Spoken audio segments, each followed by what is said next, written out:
This week, rage dropping O-Day. Claude Mythos, things are different now. From UART to root on a device made in China, where's the FCC when you need them? More cups vulnerabilities, Russians are hacking routers, and the FCC ban didn't stop them. Mongoose vulnerabilities in IoT devices, and still the FCC does nothing.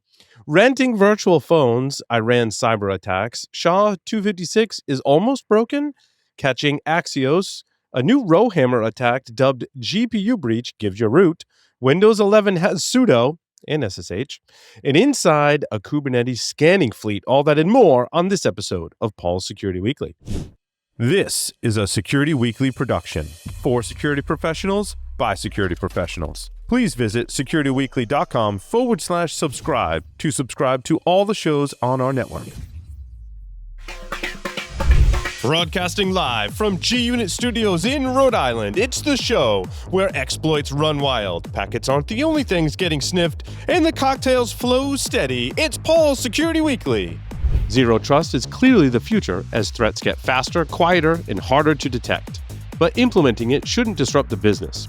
ThreatLocker enforces default deny and execution in a way that remains enterprise-ready, scalable, and operationally clean. Unknown software is stopped cold, trusted apps stay contained, and drift is locked down across the environment. It's zero trust that works in real enterprises and prepares you for the threats ahead. See why CISOs are adopting it at securityweekly.com/ThreatLocker. Somewhere right now, an attacker is testing the parts of your app your security tools cannot reach. The authenticated areas, the login flows, the hidden functionality behind credentials. Secure AI Navigator changes that. It automatically navigates real login flows just like an attacker would, exposing vulnerabilities and data leaks hiding behind authentication across user roles, session states, and authenticated API calls. No scripts to write, no brittle automation to maintain, just complete coverage in minutes instead of days. Because we didn't test behind login are the worst words in an incident report. Learn more at securityweekly.com/nowsecure. Coming to you from the Hacker Syndicate Studios, this is Paul's Security Weekly. It's episode number 921, being recorded on Wednesday, April 8th, 2026. I'm Paul Sidorian, joined by Mr. Josh Marpet. Josh, welcome. Hello. Thank you for tolerating me being a few minutes late. It's been a bit of a hectic day, but I just got my new AI computer. Yay. That's good. Wow. We like AI and computers. Miss Mandy Logan is with us. Why, Mandy, thank welcome. you. And I also zeroed in on that pseudo thing. Sam, that's an interesting story. Finally pseudo. Mr. Larry Pesce is here with us. Well, hello. Nice shirt, Paul. Oh, hey, thanks. This is a gift from Larry. Thanks for the gifts. Yes, very nice. Mr. Sam Bound is here with us. Sam, welcome. Good evening. Glad to be with you. And we have no announcements unless anyone else has something they'd like to announce. I will be at B-Sides Charm, just attending. So I hope to see everyone there. Should be fun. Josh, are you going to go? It's not far from you. No, it's not. It's like 2 hours. I'm going to try. Drive down. I'll try. Come hang out. Yeah, it'd be fun. Mr. Jeff will be there. Big news this week. All bugs are shallow now because of AI. Is this true? Well, a lot of more bugs are shallow. We don't know about all of them. Right. This is true. All is a lot. There's a lot of software out there. Yeah, but I think Anthropic really did the right thing here to not release the product publicly, but put it in a private zone so the big manufacturers get a chance to patch their stuff first. That's classic. That's classic responsible disclosure there. Yeah, I hope that, well, one of my thought trains on this is I hope that people who create software actually use it, right? Because I think I've said this in the past couple of weeks. There's a lot of really well-documented process and procedure for things like DevOps, for things like an SDLC, for things like good coding practices. There's a whole host of tools. I think when we first created Application Security Weekly, right, we talked a lot about what tools exist. There should be something in your IDE that's looking for vulnerabilities. There should be unit testing and QA testing that should flesh out bugs. You should have DAST, SAST, and all the AST, all the testing things should be there, right? You should do penetration testing on your software. Like the list goes on, the amount of not just tools, but processes and techniques and really philosophies we have to create secure software. Guess what? We still ended up with really insecure software, even after all that. So what you're saying is AI is going to swoop in and completely fix the software security problem. It's going to help us find the bugs, maybe help us fix them too, but still. It's going to reveal some of those bugs and fix them. And those are the ones we have to fix because those are the ones the bad guys are going to find easily. Mm. Yeah, because the threat actors are totally doing this too. So defenders need to catch up and use the same tools to protect us. But this is why I don't think it's going to save everyone in cybersecurity is completely changed. Because that list of 40 manufacturers, if we were really heading towards a world where we could make everything more secure, they would need to fix their software. Step one, find the vulnerabilities. Step two, fix them. Step three, issue a patch for them. Step four, that's the important one. People have to actually apply the patch in order to be more secure. Now, historically, this has not happened at the pace that we hope that it could happen, right? Well, sure. But, the enterprises that are on the ball will have a chance to protect themselves. And, this just has to be integrated into your software testing tools. I think most software development pipelines will just remain the same. There's a step where they run a vuln scanner, and that vuln scanner will be more powerful now. Mm-hmm. It's not the same. It's not just a vuln scanner. It is not just an exploitation scanner. This is the first time ever since I saw the, what did they call it back at DEF CON when they had all those racks of AI machines?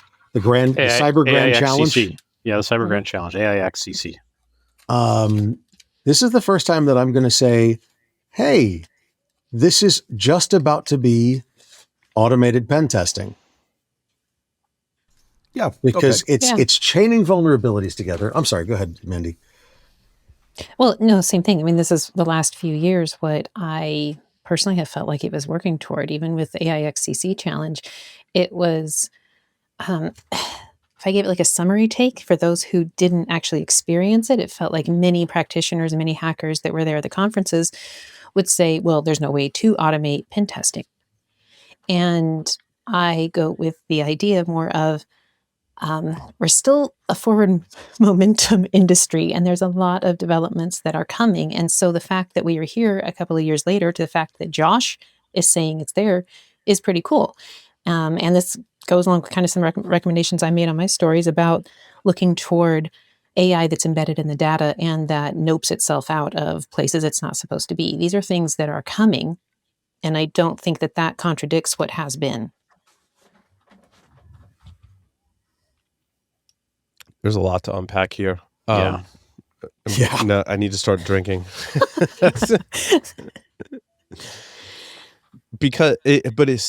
So let's talk about the attacker advantage, disadvantage. So maybe we have the advantage right now in that these 40 companies are finding and fixing vulnerabilities, but they still have to release a patch.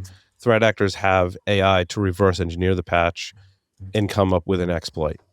So that's not going to change. And so if we're releasing more patches, we're really just giving attackers what they need to reverse engineer it and find exploits. So, man, if you're not patching like yesterday, you're still screwed. Like those defenders were still screwed because we got to be able to apply these patches even more so now because there's going to be more of them. So it's crazy. But it's not just that there's more patches. It's that, I mean, this thing found 27-year-old vulns that nobody has found. This thing, it's 27, right? Yeah. I'm not hallucinating? Okay. The Mythos found systems that were, it chained vulnerabilities together. It took the input at some of the points, and I don't know how many of them, but at some of them, they stated that the input was, hey, find a security vulnerability in this product. And it did. Right, but it's not. That's something humans could do. But they It's didn't. not. Well, apparently not. These It's- particular vulns were apparently too hard for humans to find. That's the question. Is it finding vulns that we missed? Like, was someone... Well, apparently, if they've been there for 27 years, it's a fair statement to say we missed them. Yeah, but Qualys' research team has proven that if humans start the right humans start looking for vulnerabilities in 27-year-old code, they're going to find them. I mean, we saw that with sudo and in a number of other different, projects. So I don't think it's doing anything a human can't do. I think it's removing the human from the process and having it automatable and repeatable and not relying on the skilled, like the small number of skilled people that work for Qualys can't go through every single line of open source code, right? They comb through what they're tasked with and they can only work at a certain pace. But if you've got an AI system, you don't need the human anymore. You remove that human element and you can find the same bugs. That's actually pretty impactful. Well, I'd say anyway, they're important bugs because they're the bugs the attackers are going to find. So that makes them the right bugs, regardless of whether a human would have found them.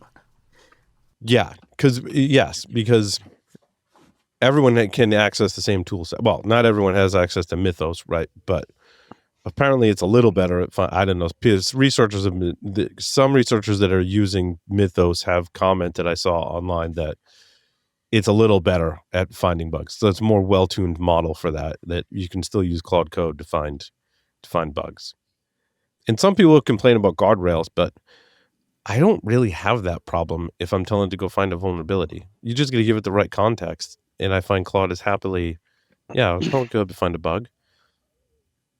Yep. Right?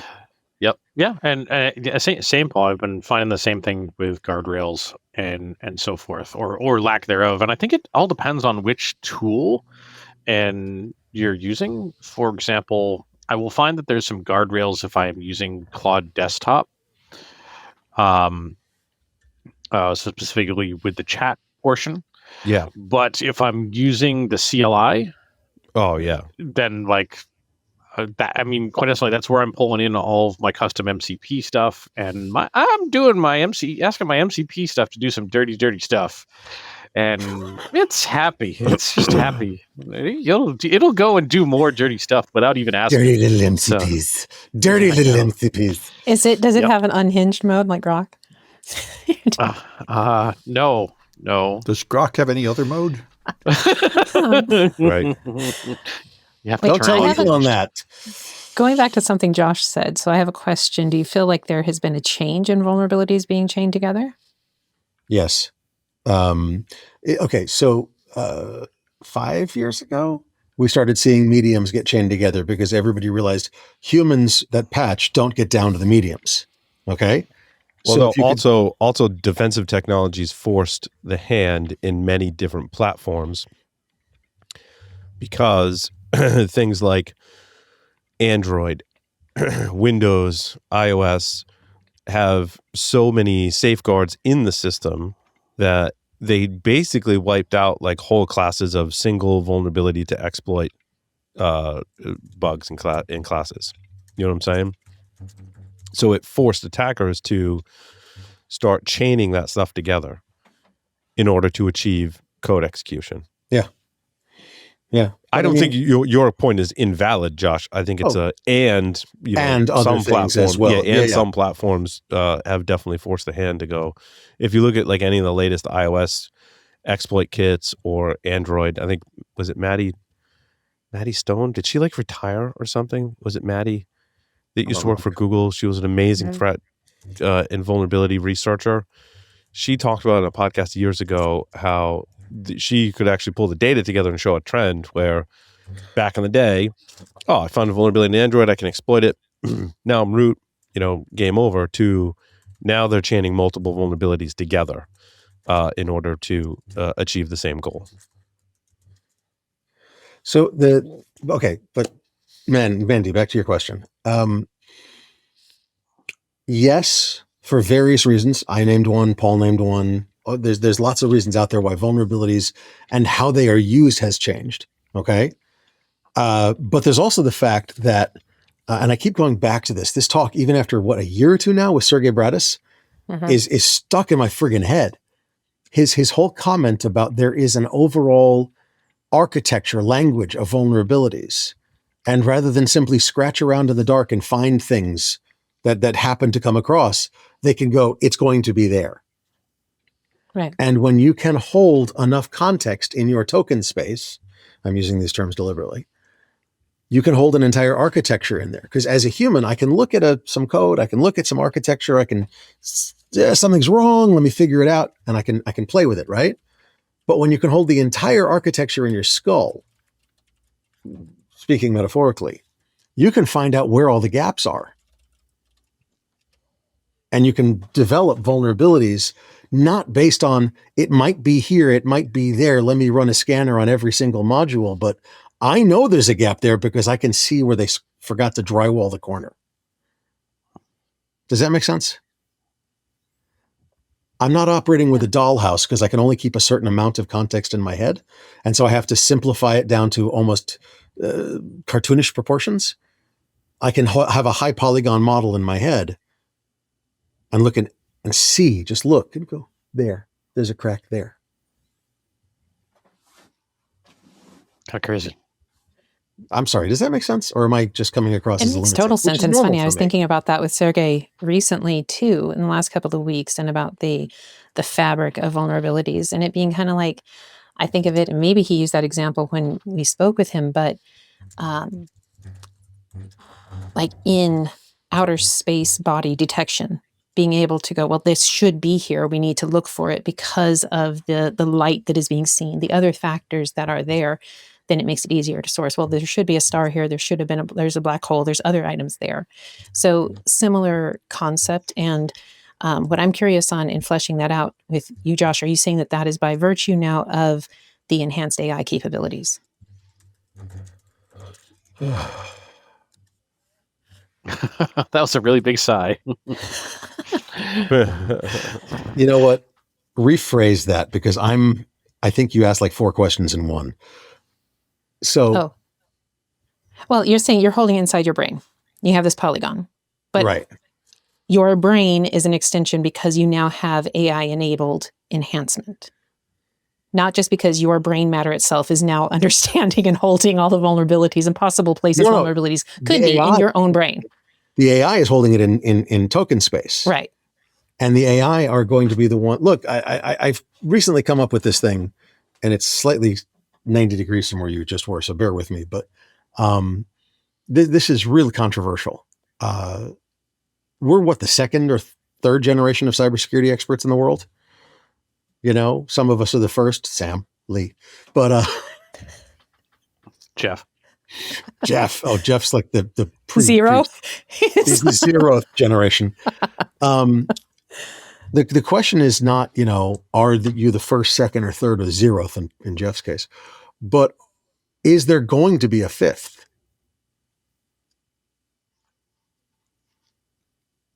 How would there not be? If AI takes it all over. Well, like with coding, you still have to have practitioners that know something. Why? Well, they still have to administer it. Because AIs don't understand anything. They don't know what they're doing. Yes, they need humans to add that component to it. Oh, stop. Sam, I agree with you. I think that humans add a different way of thought to the mix. Right. Okay. They also add judgment, like what's good and what's bad, which the AI doesn't know. Yes, they do. If you train them to, they actually do. But how is it any different than like shoemaking? Hundreds of years ago, they had a cobbler would make a pair of shoes. Yeah. And then just with the advent of industrialization, there are warehouses full of shoes that are made by machines, and right? There still have to be individuals that understand the mechanics and the functionality and the design and do all the things for shoes. You do know that most buggy whip makers now make them for kink, not for buggies, right? Buggy makers? What? I didn't hear part of that. It's the old joke of when the Industrial Revolution happened. Oh, yeah. Buggy whip makers went out of business, right? That was the classic example. Yeah. Bear with me. They're still low. Okay.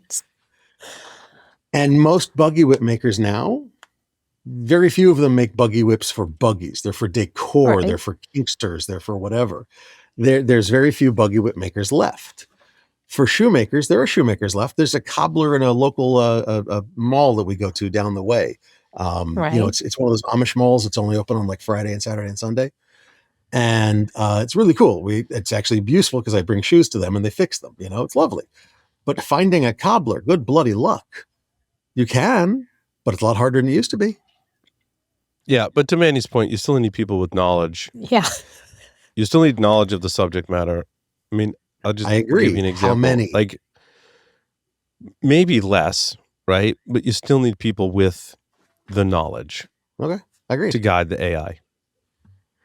Yeah. And I'm not sure even that it would be that much less, because we don't know where it's going and what AI is going to create.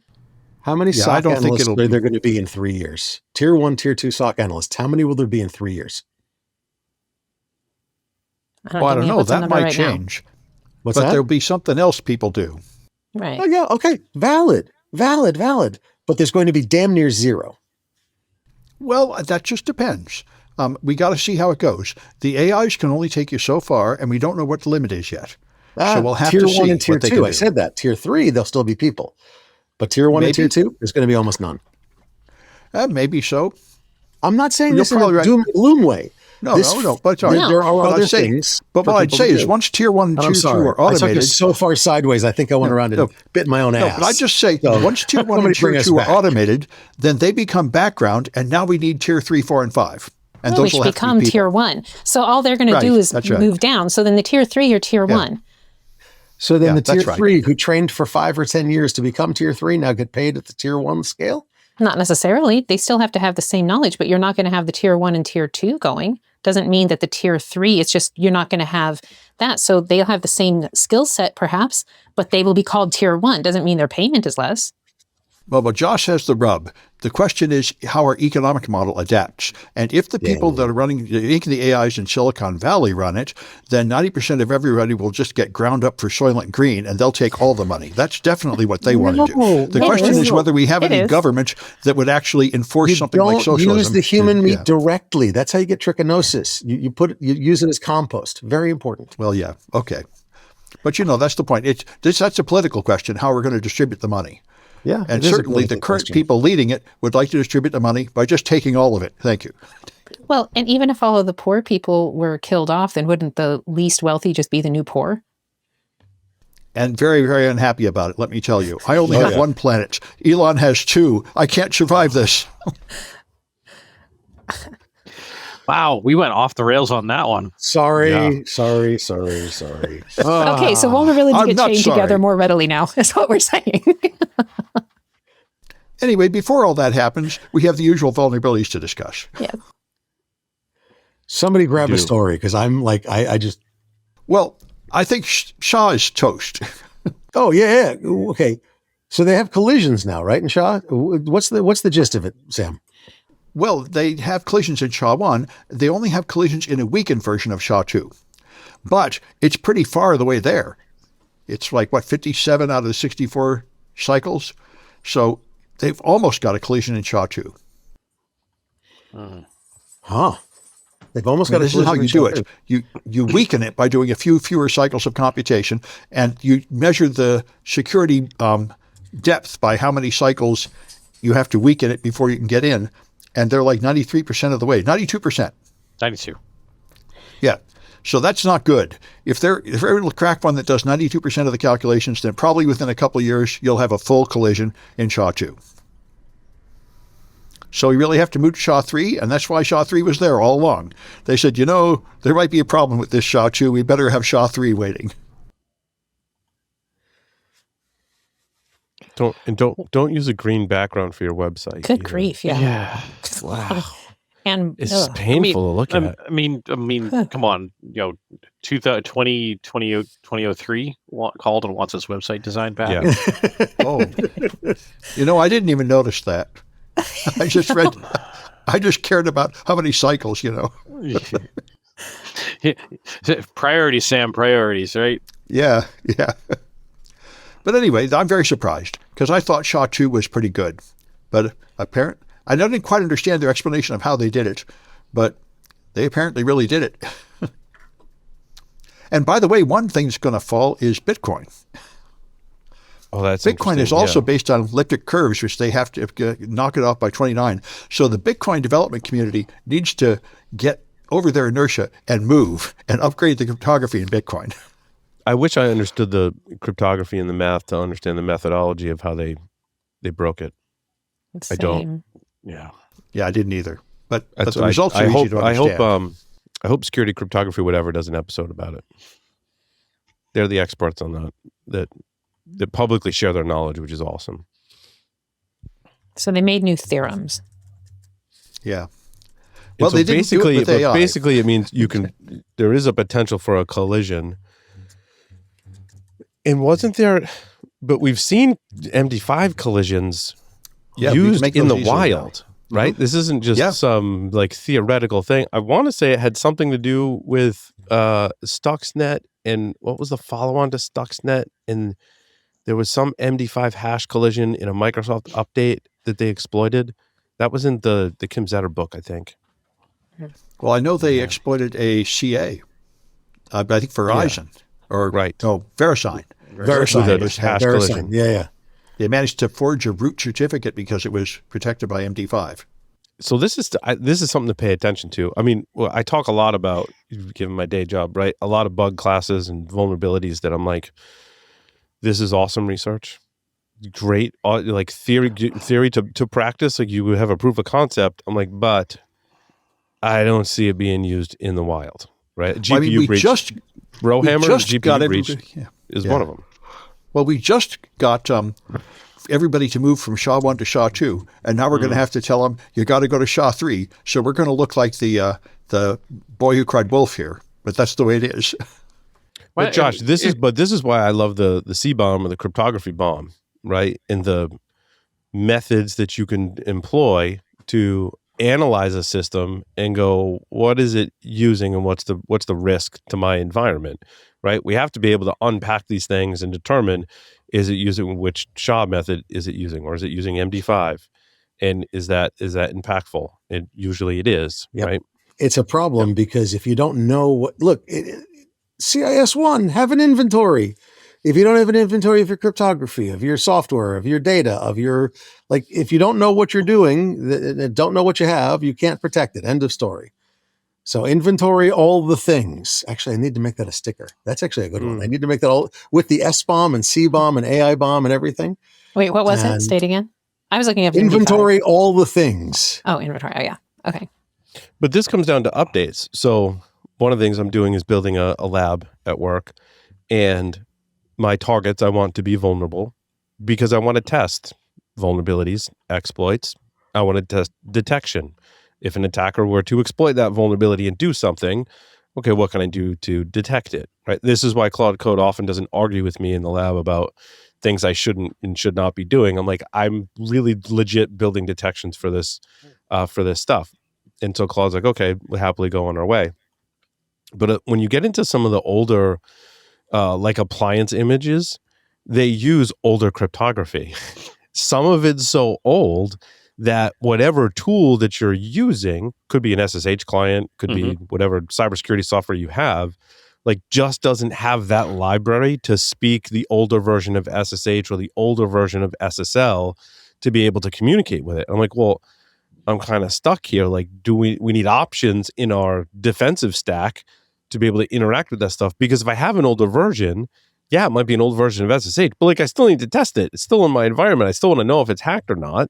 Like whether they use the older crypto to hack it is almost irrelevant. Like I want to be able to monitor it and defend it. So this work does move forward, but also like inconveniently creates these circumstances where we can't test our older stuff because we deprecated the crypto algorithms in our defensive tools, in our scanning tools.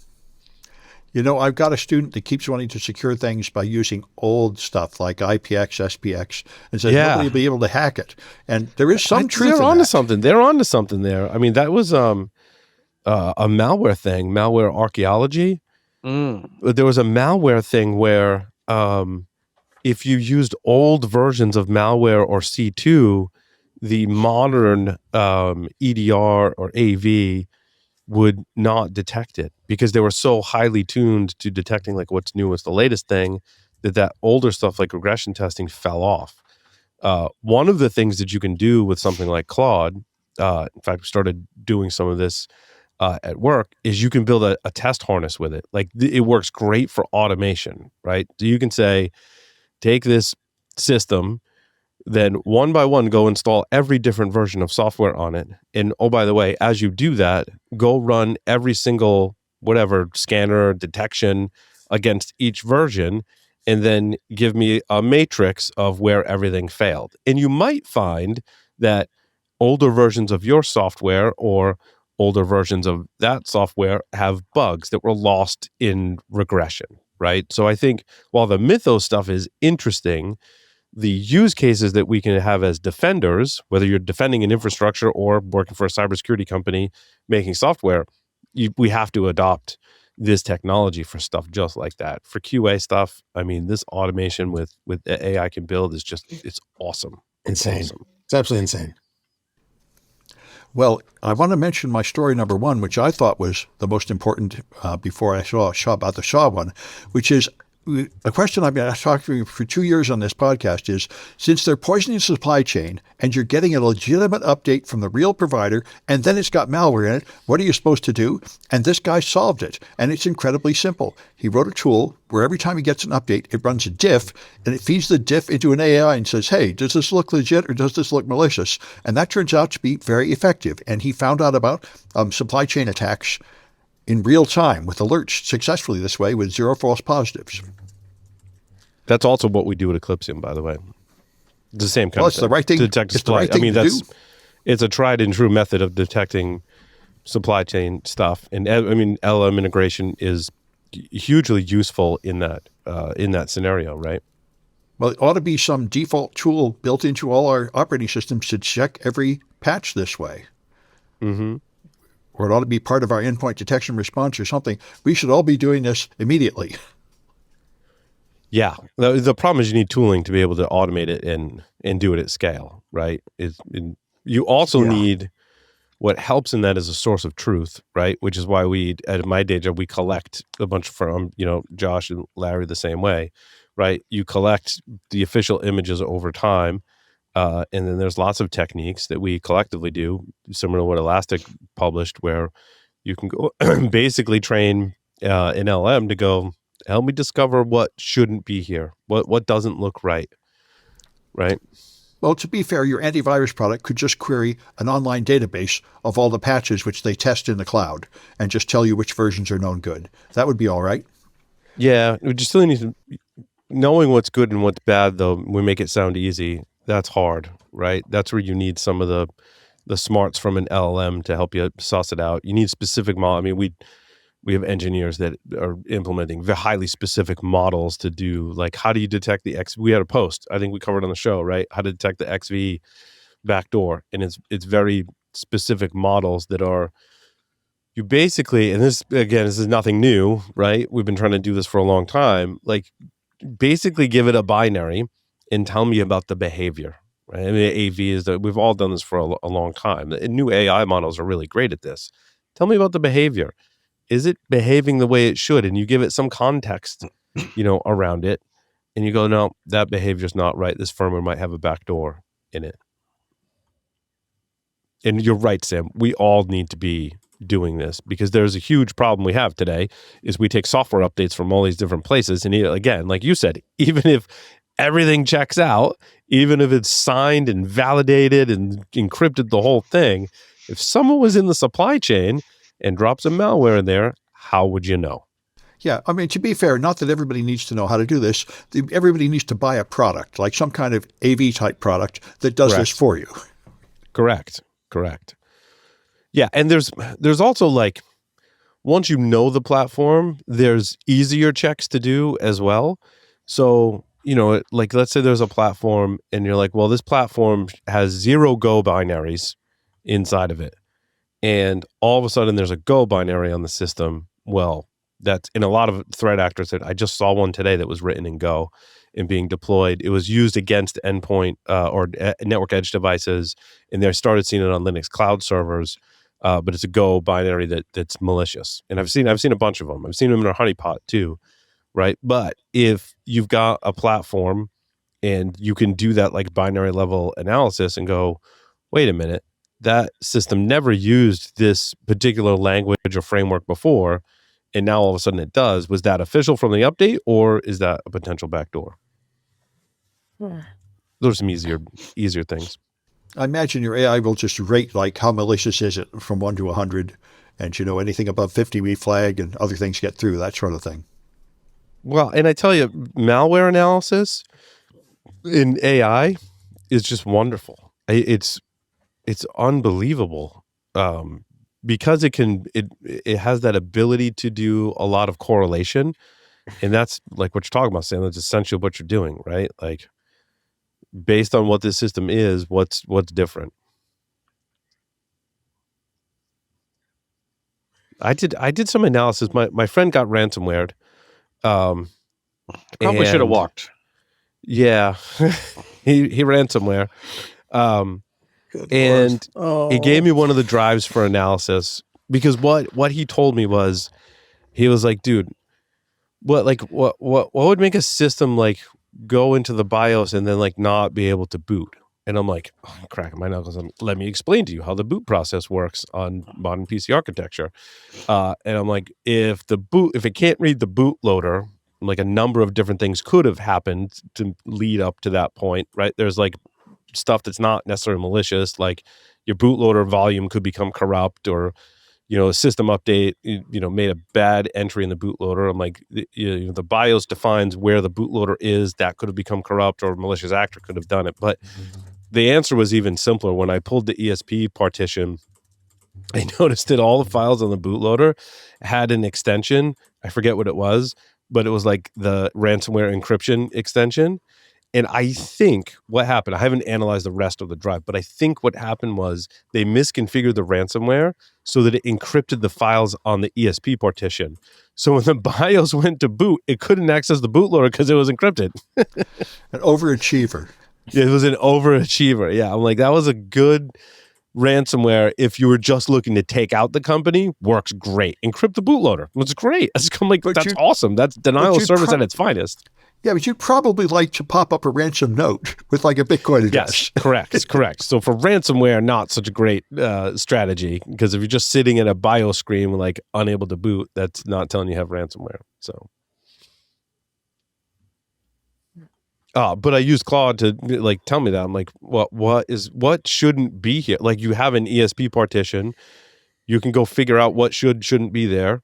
Right. And I'm like, it's from this manufacturer, and it found that manufacturer's, files. It's like, nope, that's a legitimate thing from Dell, blah, blah, blah, blah, blah. I'm like, but why do these have this weird extension? And it was like, oh, obviously that extension, Paul, is this ransomware group. I forget which one it was, but it was one of the ransomware as a service groups.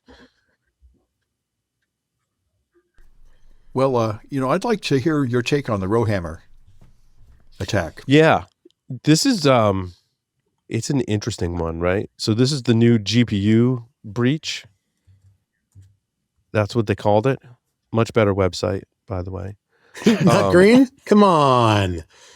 If it's not green, it's not real, or something like that. Yeah, okay.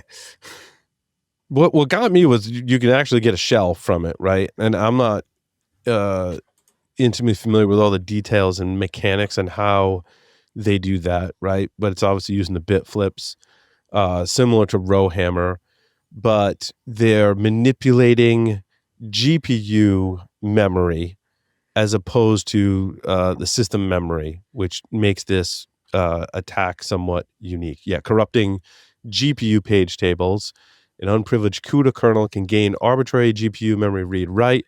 And since that happens at a very high level, they can do that without disabling IOMMU. Jesus. So they can do that without the system safeguards that would protect that memory, because your GPU memory gave them a higher level of privilege to get around some of the memory safeguards on the system. So they have to have pretty cool stuff. They have to be able to run code on your machine, right? So this is really just privilege escalation is what it is. Correct. And data privilege escalation and full control of CPU memory, which is also potentially, that's not RAM, that's CPU memory. So it won't get you any, well, no, it could get you an encryption key, couldn't it? Some encryption keys are stored in CPU memory. It might get you into those Right. virtual GPMs, Yeah. protected areas, but it probably wouldn't get you into real hardware GPM. But you could get, oh, okay. You're saying you could get into TEE, the trusted execution environments, right? Right. Yes. Right. Oh, that's fascinating. Okay. So if you could get into trusted execution environments, you could, or get the keys to open them up to get into them. Like that's what we're saying. Then you could potentially do some very nasty damage, because that's how people are using as basically data rooms these days for integrating cloud. two companies' environments. Well, in the cloud, yeah. In the cloud, yeah. So, yeah, if you could break persist beyond the hypervisor level to read memory, yes. That's how a lot of these work, to break things like SGX and AMD's SEV that provide that hypervisor level separation of resources. So how do we prevent this? Do we have to redesign the hardware, the NVIDIA chip? That's a good point. Don't let anybody with a hammer near your GPU. Yeah, I'm not. Do they say that in the fact? Like, yeah, ECC doesn't help because it's just error correcting. Yeah, I'm not sure. There basically is nothing that can be done. The 3060 and the 6000 cards are vulnerable. Those are the Blackwell cards, the RTX 6000s, right?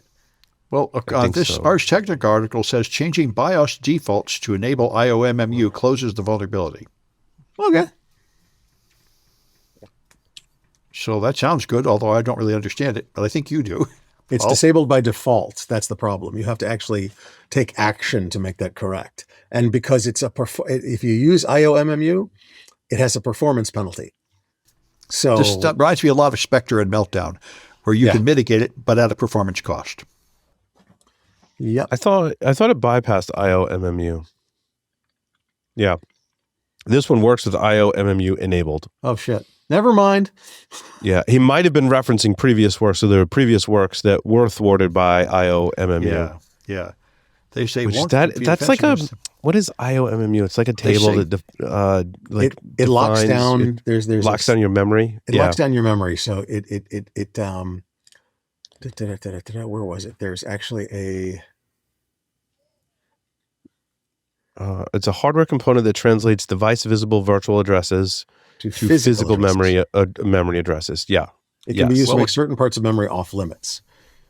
Right. According to this article, you can also mitigate it by turning on error correcting codes on the GPU, but that will again have a performance penalty. Yeah. Yep. You can also just turn the thing off.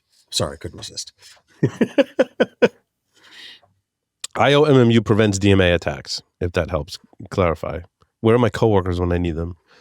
I need some of my select coworkers to explain it.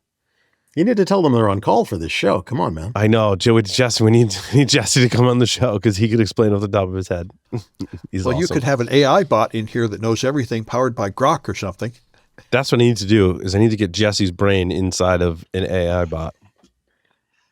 There you go. 100%. What else we got? We got lots of good stuff.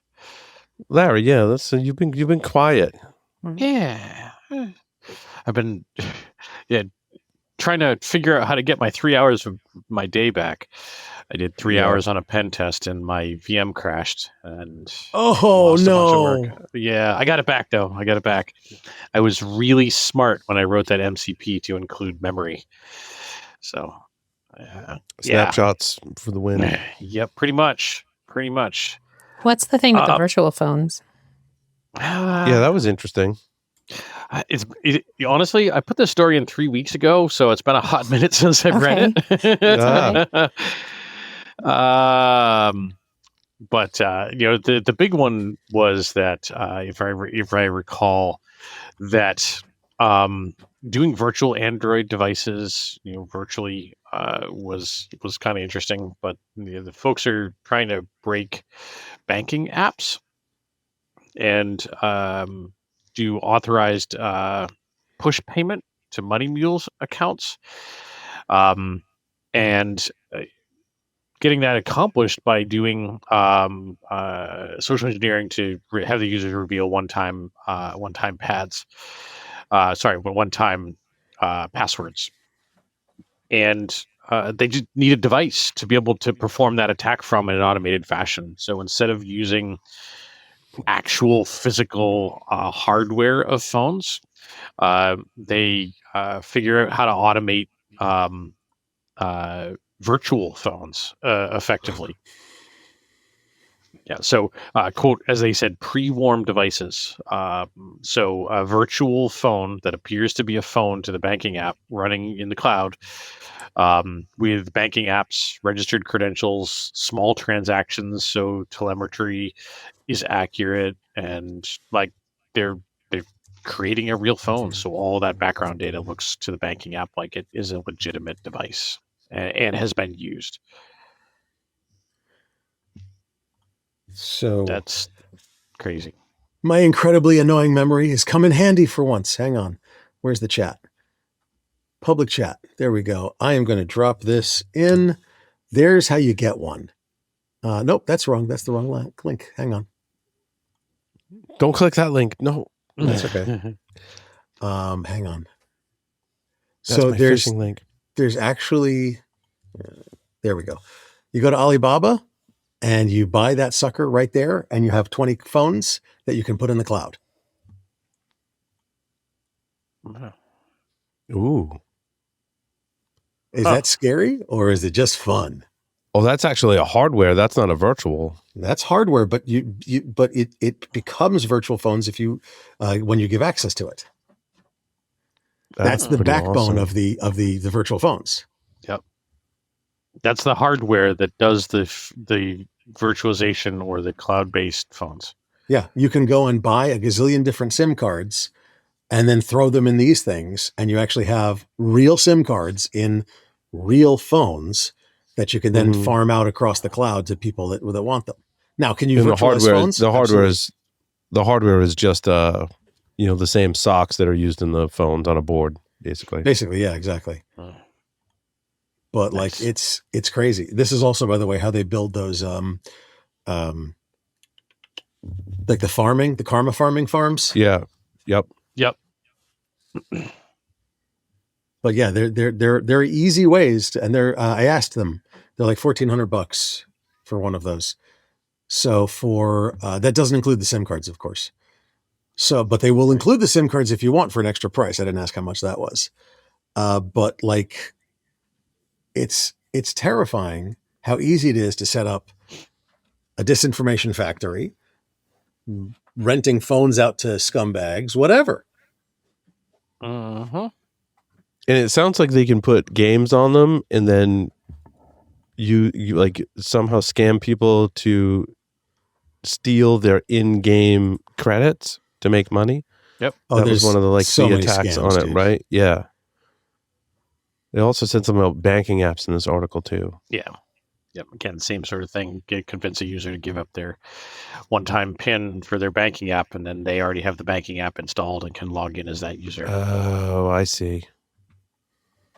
Now, I'm confused on this yeah. part where it talks about the banking apps that they started requiring device fingerprinting.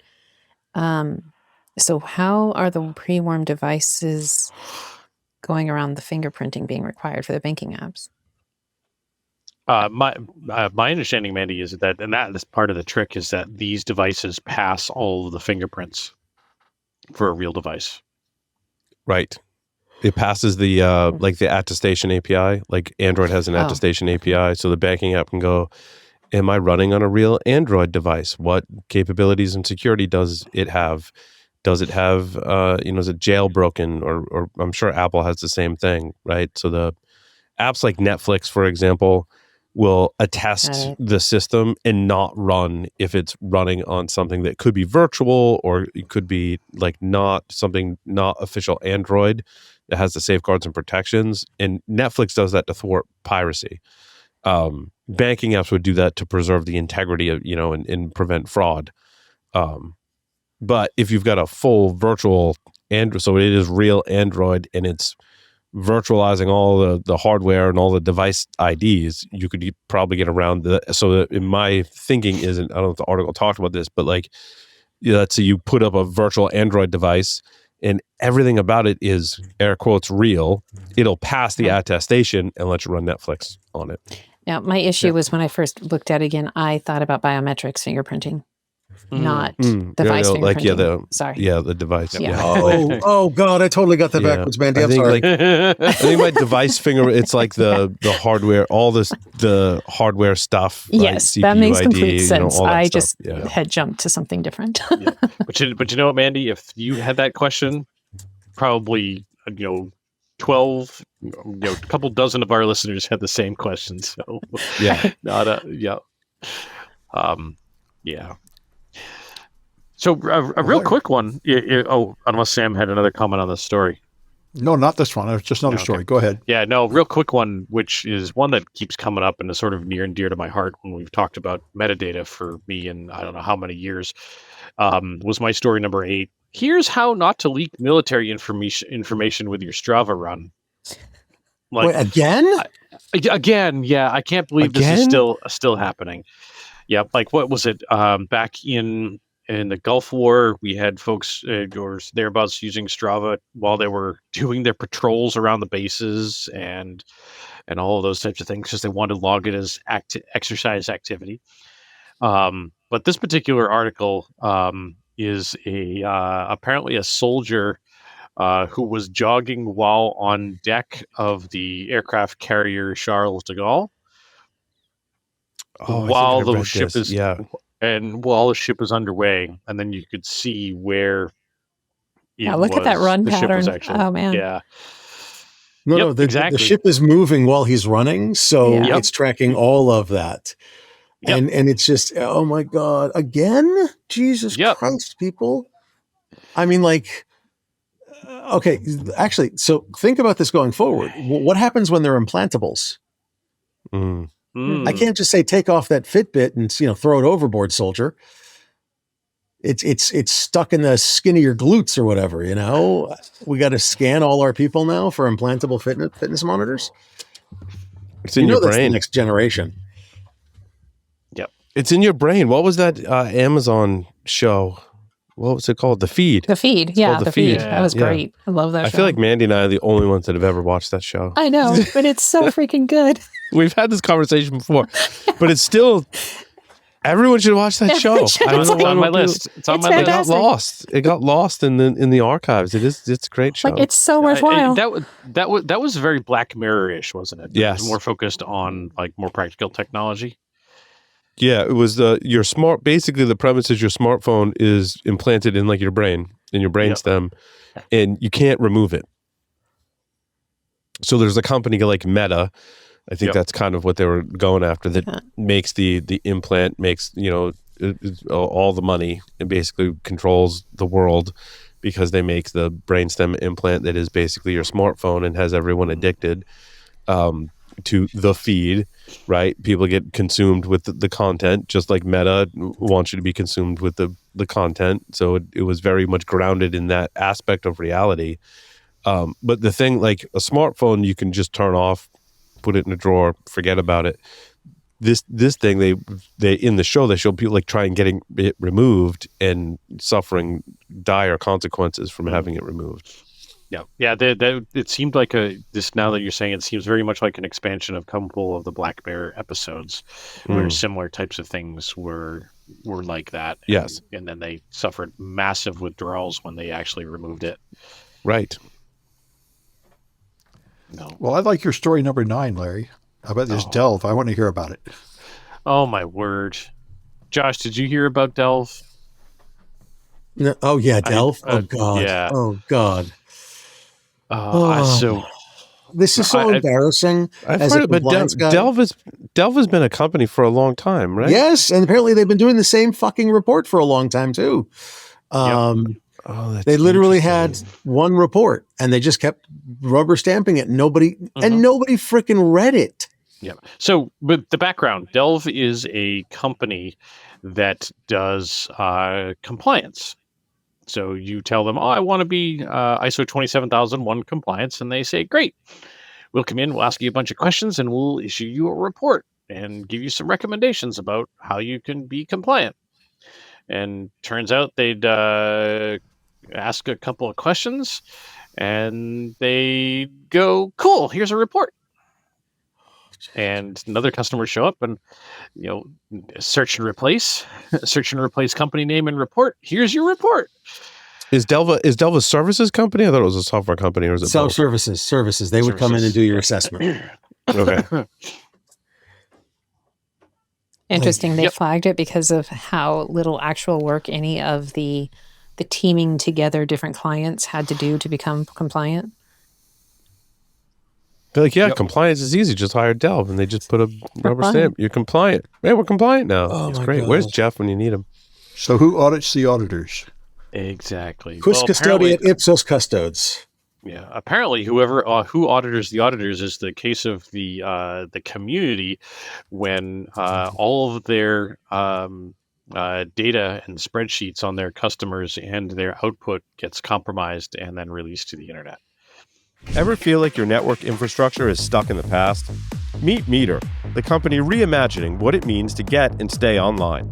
Meter delivers full-stack networking, wired, wireless, and cellular, all in one seamless, scalable, and secure solution. From hardware design and firmware to software, deployment, and support, Meter streamlines every part of your network while giving you all the control and transparency you need.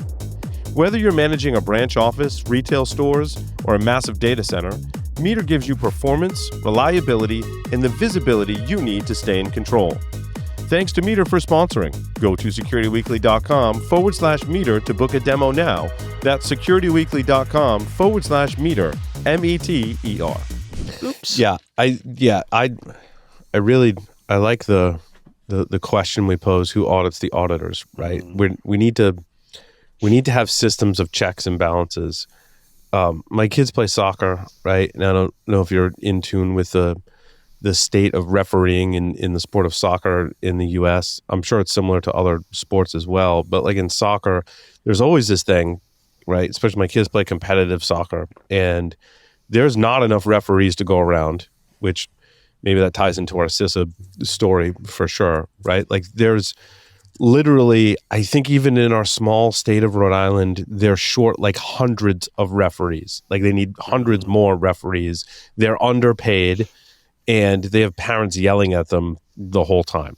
However, so we'll get notifications all the time. Coaches have to go through training, but as parents, we'll sometimes, I think we even have to do the training as well. Like basically says like you can't yell at the referees. But I'm like, but who's checking the referees? I mean, you can't just hand God mode over to the referees. So does that mean a referee can scream and yell and berate a child on the field and everyone just has to sit and watch? Because that's happened. And I tell you what, even before a parent could even stand up or say anything, our coach stepped right in and got reprimanded for it. So I'm like, where is the system of checks and balances? Like, I understand the referees are underpaid and they're stressed out. Like, I get that 100%. But who's watching the watchers, right? And what are we doing to provide better training for the referees? What are we doing to provide oversight for the referees? So they just get to do whatever they want and everyone just to sit there with their hands folded? Like, that's the same thing with auditors. We can't just let the auditors do whatever they want and let them be God mode. So there needs to be oversight. There needs to be checks and balances. Okay, this is my spot. So auditors... Oh, I hit your spot, Josh. Are certification authorities, right? They certify a company that they meet the standard, meet the framework, meet the guidelines. There is supposed to be an accreditation authority following ANSI 17020 and 021, if I remember correctly, and I could be wrong, that accredits the auditors. Accredits the certification authorities. So the accreditation authority is supposed to be checking on them on a regular basis. Random samples, checking on complaints, etc. Does PCI work the same way? Because you get certified as an authorized, what is ASV? Is that an authorized? No, that's an authorized scanning vendor. That's scanning vendor, right? But you had to pass a test, much like you had to pass a test to become a referee. You have to pass a test to show that I can scan software and show that it either meets or doesn't meet PCI requirements. But then there needs to be a checks and balances. Like, are you doing that well on a regular basis, right? To avoid the Delve situation where they're just rubber stamping. You can become an ASV and go, everyone passes PCI and try and get more market share and be like, hey, if you use us, we're just going to rubber stamp. But there needs to be another system of checks and balances to make sure that doesn't happen. Right. And back to my that's soccer accreditation. Yeah. And that's what should be happening. For example, in CMMC, all of the C3PAOs, the Certified Third-Party Assessment Organizations, are accredited by the Cyber AB. In PCI, the QSAs and the QSACs, the QSA companies, are accredited by the PCI Council. There's supposed to be another level above that is impartial to the money of the situation that says whether you're doing a good job or not. Random sampling, right? Random sampling, hey, you approved. You're the assessor. You approved that. Like, you got to, make your case. Sam, it's the for universities, it's the regional accreditation authorities, right? Am I correct on that? Yeah, it is. And so, did Delve get punished for this? Pushed out of business, locked in jail, or something? I don't believe so. No, I think it did say that they were facing. This is a really long article, huh? Yeah, it's massive, and they've got a lot of stuff. Like, you're halfway down, I'm like, the Auditor rabbit hole. Delve claims to work with the best respected U.S. firms. Turns out it's really a shell game of Indian certification mills, U.S. shell addresses, and auditors who stamp whatever Delve puts in front of them. Interesting. So this is kind of like our concept of the fake cybersecurity company on a wing and a prayer. They had a Jim McMurray. Yes. They just did it. This is the application security specialist hat that Jeremiah Grossman did. This is the pen test puppy mills that we've seen all over the damn pen test world, where they barely scrub off the Nessus logo on the report before they hand it in. And it's even worse than that because they don't even bother running Nessus. They just have the same report. They just keep handing out. Well, I know people who have created just a fake domain, or not a fake, but a real domain with a website and an email address, and posed as a CISO, and just going about their bit, and people try and sell them stuff. Or it was a fake cybersecurity company trying to out the person that did it, because I want them to remain anonymous, because I still think they maintain it to this day. It was a fake cybersecurity company they created, and then other organizations would email them and be like, "Hey, you want to buy an award?" And you can just buy an award and buy accredit and just buy the things. And it's like, this is a completely fake. There is no product behind this. It's just an email address and a website. And it's amazing what transpired. Hey, fun fact, that's pretty much what all service dog certifications that you can ever get are. They really don't, they're not federally required. Most awards they're not backed too. by anything. I hate. Wait, really? Yeah. It's the awards ecosystem too. You can just buy an award. There is no federally mandated or recognized certification program. You do have to meet all of the certification standards, but it is something that has become a fake industry in a way. But they will do certifications, and now they have hotels and stuff that will request your certification card. But it's literally like it's people just buying a vest and buying a card and putting it on their dog. Yep. I knew for emotional support animals that was the case. I didn't realize that for service animals that was the case as well. No, people do it for service animals for sure. That's been a huge issue. It's such I know a with shame. having like you have a service animal who's amazing and well trained and beautiful and a good service. He had $30,000 worth of training from 5 days old to 24 months old, and he has what is basically the equivalent. And I had to go through so much training and handling experience and all of that. So he has the equivalent of what in dog years would be a PhD or a doctorate, right? And a dogtorate. Sorry, I couldn't resist. a dogtorate. Well, what's interesting, Mandy, is Mandy, interacting with you and Trevor, right? You could just tell it was legitimate. No, he's magnificent. Amazing experience, right? Yeah. But there was also, I almost got eaten by a air quotes service dog. Absolutely. in my studio, because I was used to interacting with Mandy and Trevor, right? Who did it right and had all the training and everything. Yeah, I was just about to say, this was a German Shepherd. You can clearly it's tell German Shepherd, and I was like, "What is going on?" Like the dog wanted to friggin' eat me, and I'm like, "What?" And that's what so happened. Now I'm like, what do you have the service dog for? They're like, anxiety. I'm like, I I understand That's not a anxiety. service But that, dog. and you know what? That's an That emotional actually support doesn't animal. qualify them as a service animal either. No, They're it's Okay. an a emotional- it's an service I was animal. trying to give them the benefit of the doubt because, like, a lot of people suffer with anxiety, and I'm empathetic to that, certainly. But like, if you have a service dog or you have a company that's doing compliant, like, you have to do Right. it the right way. You can't just fake it. No, they started, It companies just- just yeah. started faking it, probably, especially it started getting rough about 8 years ago. And companies started creating their own, well, we'll certify your dog as a service animal. And back then they would even say, like, hey, for $35, we'll give you a service dog. Right? Meaning Right. here's a vest, here's a sticker, and here's this fake but And you just official go buy looking it for certificate. $35, and you can put it on any dog, Any dog that you want. Yep. And so that caused, like, the only times we've ever been attacked, it was service dogs in public. Mhm. And Yes. it's caused so many issues throughout the legitimate working dog communities. And Right. it's going on, Right. but people pushed it so far that there are now situations where, like, I had to finally just give in and get one of the stupid cards because other hotels and things have started, like, public places will say, well, you need to show us our certification. I'm like, that's literally not a federal thing. It's literally not. Right. But Here's my But I fake can- I card, can imagine- anyways, right? yeah, I can imagine people just get the vest. And maybe they don't even have a card, or they just print Oh, the yeah. card No, on no, their no. home printer. It and they used just to get a be all the vest and- time, yeah, like- because they just want to take their dog everywhere. right. But if your dog doesn't have the right training, it can't be in It all can. of those And if you different don't know how to environments, answer yeah. there are requirements and stipulations. And what makes me sad is how often we would be out and people, employees at different locations, security guards, whatever, would come up. The very first time I went into DEF CON with him, the Goon Legend approached and came up immediately, and he goes, "Thank you so much, because it is such a pleasure to see an actual working service An animal." actual Working yes, service right. dog. He's like, Yeah. "We will do anything that we can do to help you, like at any second, because this is what we respect." Right.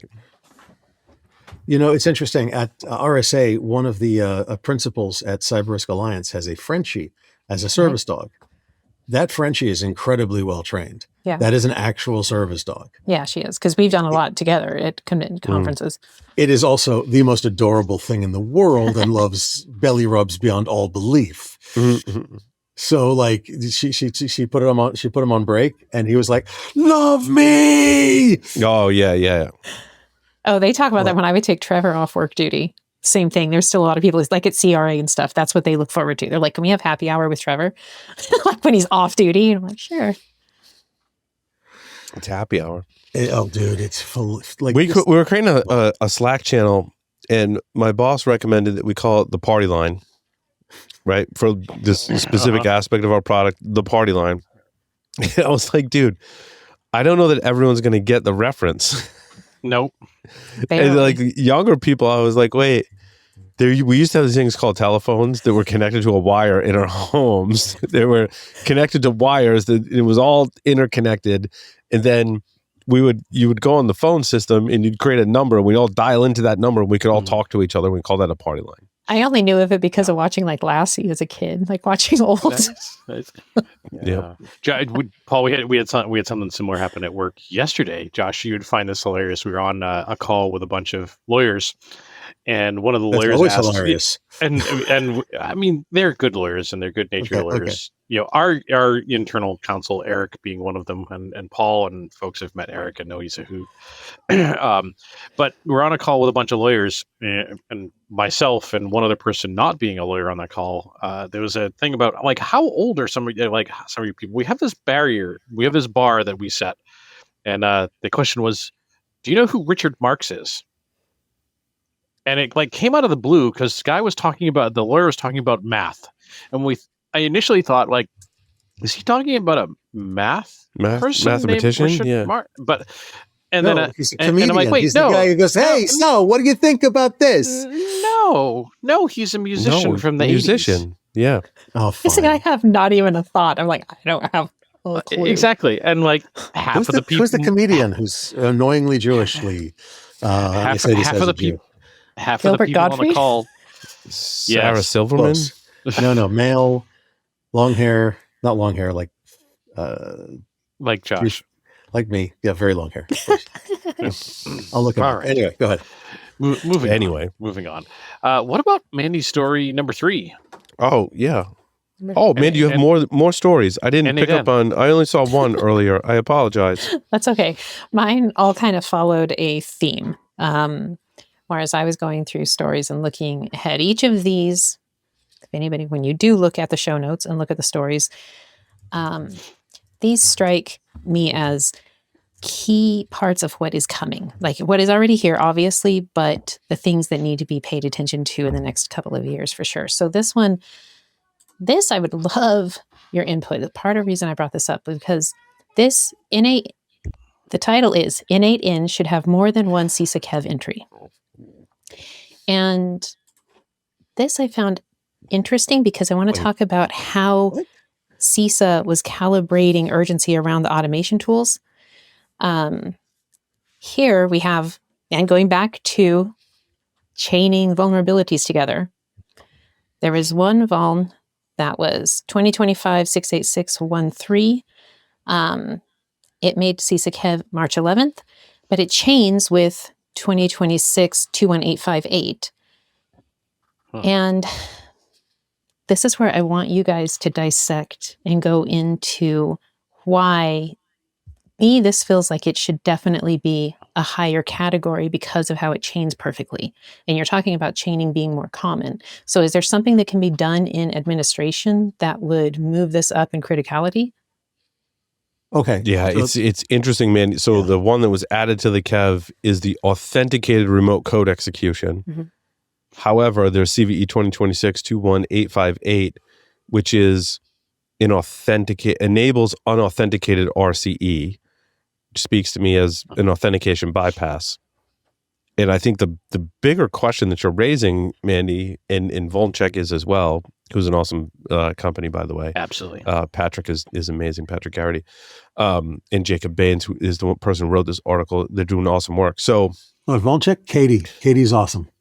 But this is the exploit path, right? When you have an authenticated command injection, remote code execution vulnerability, and you couple that with an authentication bypass, those like both are like there's almost like one CV. We almost need like one CVE that is a master to the children or the like parent-child relation. It's a parent-child relationship, right? There should be like the parent record should have the children of these two combined together is this kind of thing. Because together we are stronger, right? So yeah.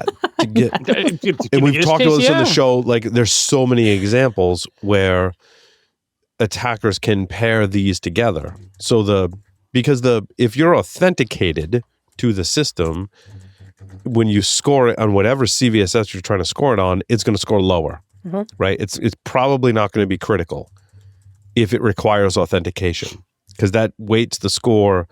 It deducts so much from the weight of the score, right?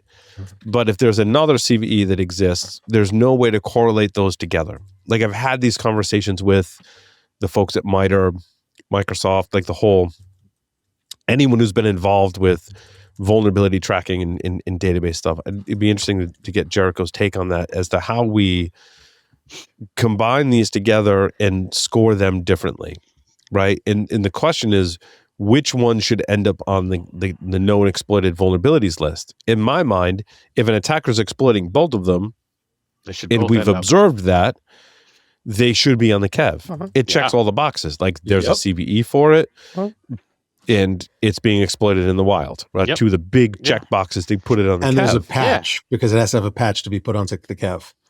Yeah, but even that one they're loosey-goosey with, right? They may say, if there isn't a patch, you need to just remove that from your environment. And that speaks to IoT devices and the ridiculous FCC bullshit that I still want to call out on the show today before we end. And we got time to do that as well. But yeah. Yeah, like I'm with you. Like if 21858 is the initial vector for the unauthenticated authentication bypass, which then leverages authenticated RCE, then both of those being are exploited, and they should have two separate Kev entries. Correct. one Or there's, master Kev entry I somehow, agree with like you, what Larry, we're but discussing. also maybe something that speaks to both of them, right? Yep. That kind of ties them together. Yep. And that said, think about this. Looking at this, I'm looking at the numbers here. So 68613, Mandy, is the only one that is listed, right?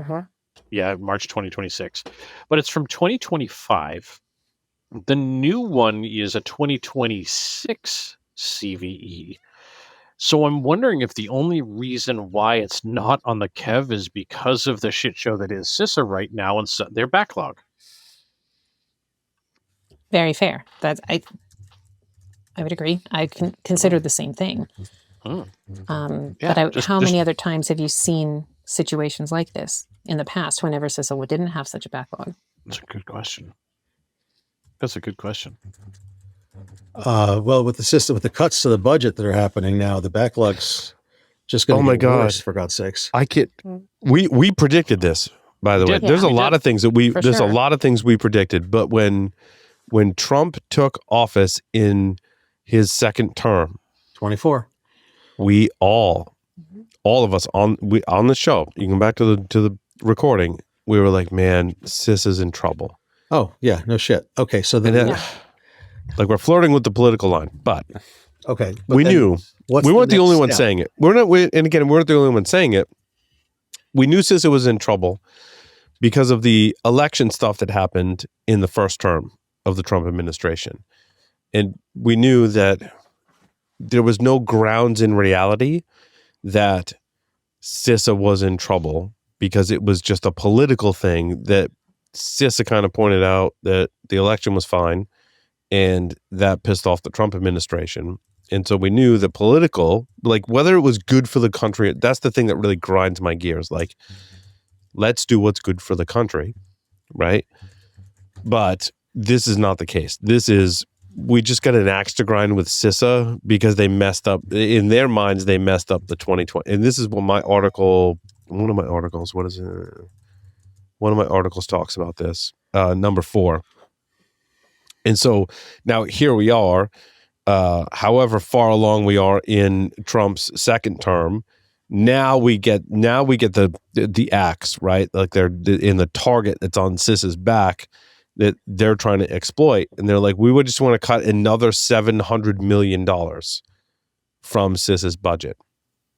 And the only reason for that is political in my mind. The only reason, and this article talks about it, this is a TechCrunch article that rightfully so just calls it out for what it is. Like, they're just going after CISA because they don't like CISA. And I'm like, that is not what's best for the country. In my opinion, that is not what's best for the country. CISA is doing amazing work. We can call it into question, and those of us in the know will be like, no, hold on, time out. CISA is doing really good work. Yeah. Well, it needs to be funded. And CISA would be doing great work if they were funded and were able to retain the people because they have funding. They did amazing and they want to work. cut it. But the crazy part is, Larry, they want to cut it even more. I know. They want to axe another $700 million from CISA's budget. And I'm like, you're doing this backwards. Give CISA more funding. Yeah. At least give it the funding it had before, if not more, especially with where we are in cybersecurity today in the geopolitical landscape. Right? Absolutely. Look at our adversaries. Look at Iran having a target on our back. If there ever was a time, and like this administration created the war with Iran, which, I mean, we can debate that perhaps, the merits of that on the show as well, but there's a lot that goes into that. That goes well beyond the scope of what we talk about in the show. But we have a target on our back, and CISA is helping us defend this country. So why are you cutting the budget? Why? Yep. CISA had a target on its back, on its front, on its side. They've lost so much of their institutional memory. They've lost so much of their budget. They've lost so much of their capability. They've lost so much of who they are as an organization. They were really growing as an organization, you know? Like they were actually getting to be where they were useful in so many ways. I was very proud of them. They were awesome. Yeah. They were like, What I'm coming down to though, like, Anyway. I was thinking today, like, I don't want to see us just vent in our echo chamber. So how do we make it better? What do we need to do to affect change? Because Okay. I think there's two big stories this week, this being one of them, that really point to we need to affect change in a positive direction. Because I think all of us in cybersecurity, maybe not all, maybe most of us agree CISA should have some funding. We also agree that the FCC ban is not moving the needle in terms of security for this nation either, right? So on those two fronts, FTC we could talk we could debate that. We could talk about all the details in our own echo chamber. But at the end of the day, what do we do to affect change? Well, I mean, What do we do to move that needle in the right direction? Because obviously, give? CISA funding, FCC ban is moving the needle in the wrong direction. How do we get it moving back in the right direction? Honestly, some of the things that all of us are already doing. How many of us donate our time to open source projects? How many of us donate our time to projects of various types and sources? The difference is that we need people who are not just donating their time to write a line of code or solder a line of wire. We need people to write and build pieces that fix our culture as a industry and also as a subculture. And hey, look, if I were to phone a friend in this conversation, in addition to all of you, I would phone Josh Corman and be like, dude, what do we do? We need to do something. I think this is a Josh Corman phone a friend moment. I would also Like, call dude, Chris Blask. Yes. Like, let's rally our people who have historically moved the needle in the right direction. Those names we mentioned have. And like, what do? Because to me, the oversight in the government is moving in the wrong direction, and we need to enact a correction to that. One, we need CISA to be funded, and two, we need FCC to pass regulations that actually help improve the cybersecurity of our nation, not moving in the wrong direction. And I would also argue we also need them to provide FCC to provide regulation that is clearly worded, not ambiguous. Agreed. And is not 3 pages and is 133 pages because it describes in detail exactly what they expect. Yeah. This is the first time you'll hear Larry go, "Can you please give me more bureaucracy?" But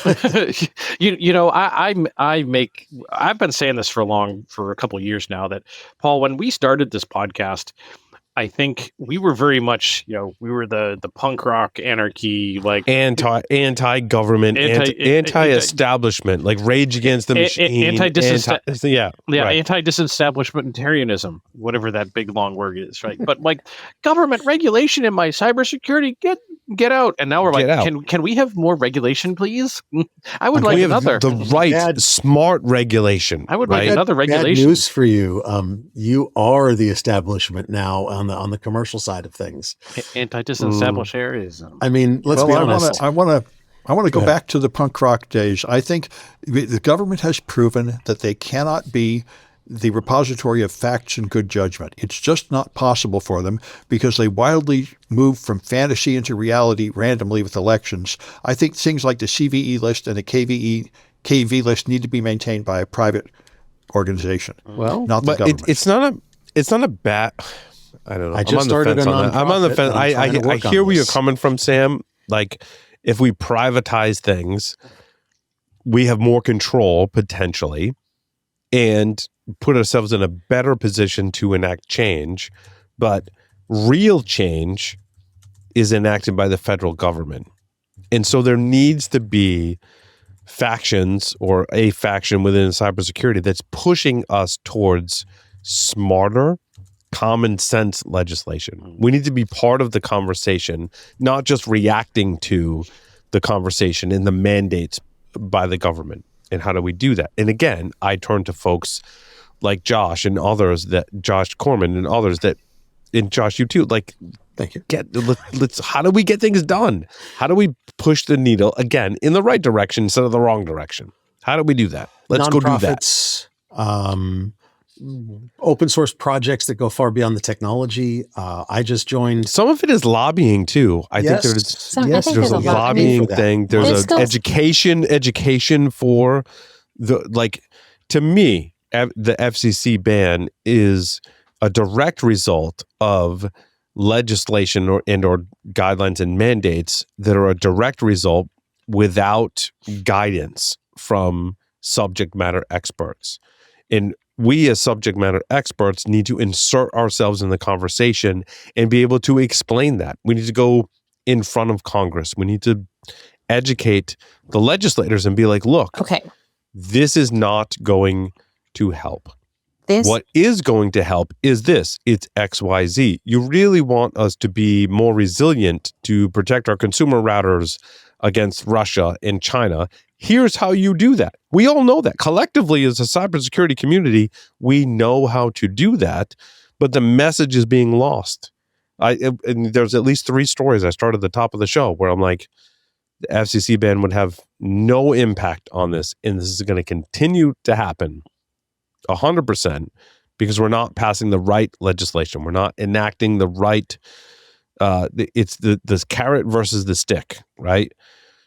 We can articulate. We can what the stick and the carrot is for that to get us moving the needle in the right direction in terms of how do we fund CISA to do the right things? How do we have consumer routers that our adversaries can't take advantage of them?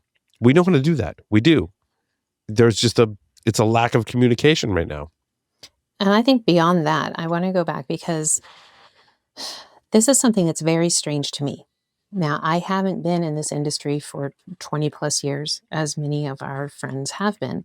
But even as coming in as a newbie or an outsider, it seems so adamantly plain that obviously technology is how things are going. Therefore, that means crime and warfare are going that route too. And I have found it interesting when I had the privilege of representing hackers during Hackers on the Hill. Now, back in 2020, and met with Representative Langevin office and Homeland Security and discussing that. And my entire reason I was there was discussing domestic terrorism, but also needing to enhance the understanding that this is where warfare and problems are going. Why is this being kind of ignored or pushed under the rug? And you have so few individuals within the FBI, within Homeland Security, within different departments that are supposedly tasked with handling the intrusion alerts or the intrusions that are going on.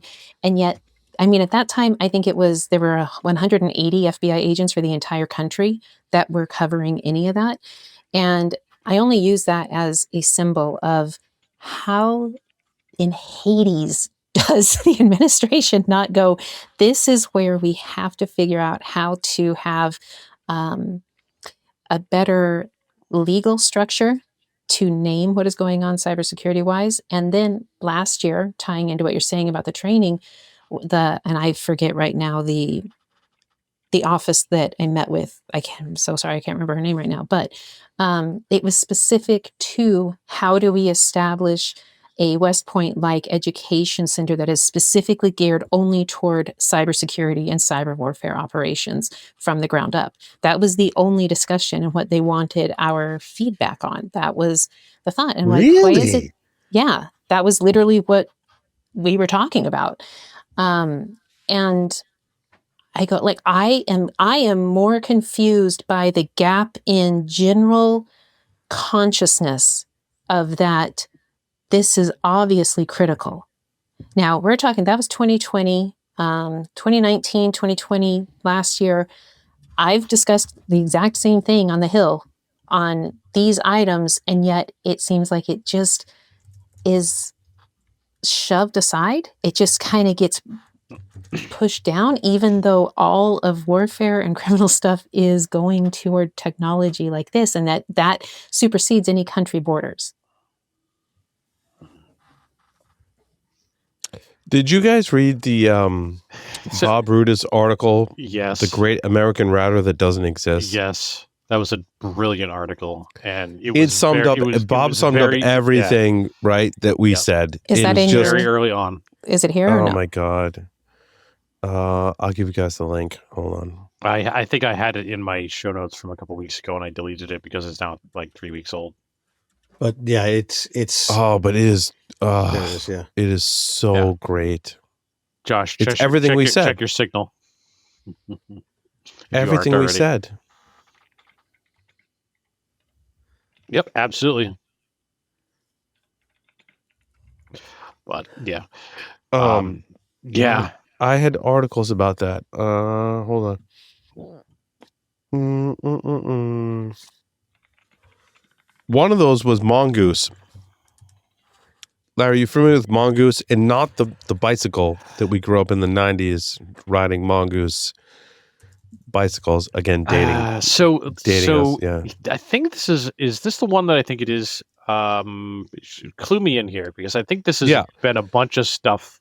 This is a cool story. So my story number 15. So Mongoose is a single file C. Okay, sorry. different one than I thought about. Go ahead. But Mongoose is a single file C networking library used in hundreds of millions embedded IoT devices from list manufacturers. The selling point is a built-in TLS 1.3 stack, so resource-constrained MIPS ARM devices don't need OpenSSL. This makes those of us in embedded world, right, IoT world, we grok that. We're like, yep, makes sense. Evil Socket, who those of us again in tune with that kind of embedded IoT stuff recognize, found 3 independent pre-auth vulnerabilities in version 7.20, all no authentication, all exploitable independently. One vulnerability makes the implementation of cryptographic firmware signing very important, in that the TLS library has vulnerabilities that attackers can easily bypass. In other words, the TLS library doesn't check the validity of a specific, I think it's a CA certificate, which means, this is back to my IPKVM research, if your firmware update is relying on TLS to protect the integrity of that transaction, if there's a vulnerability in the library that is implementing TLS for that transaction, as an attacker, if I can gain adversary in the middle, I can then spoof DNS, and then I can basically make any certificate I want. There's some caveats there, but in that certificate would check out, which means the device gets the backdoored firmware that I'm providing it, because I'm the adversary in the middle. God. There's also a single UDP packet stack overflow, which in 2026, I'm just kind of enamored with. Gobsmacked. I can use the phrase single UDP packet buffer overflow or stack overflow in that case. There's a heap overflow as well. It's just, yeah. But I mean, the good news is that these devices are made in China, so the FTC is not going to let them come into the market in the US, which means that they have this vulnerability. We're all safe, right? That's not how that works. Craziness. I've not seen but also I've looked at a lot of IoT devices. I've not seen Mongoose I mean, it makes sense as to why they have that, but I've not seen it.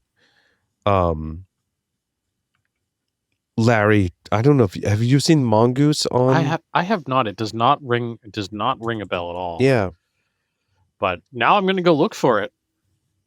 Right. Yeah.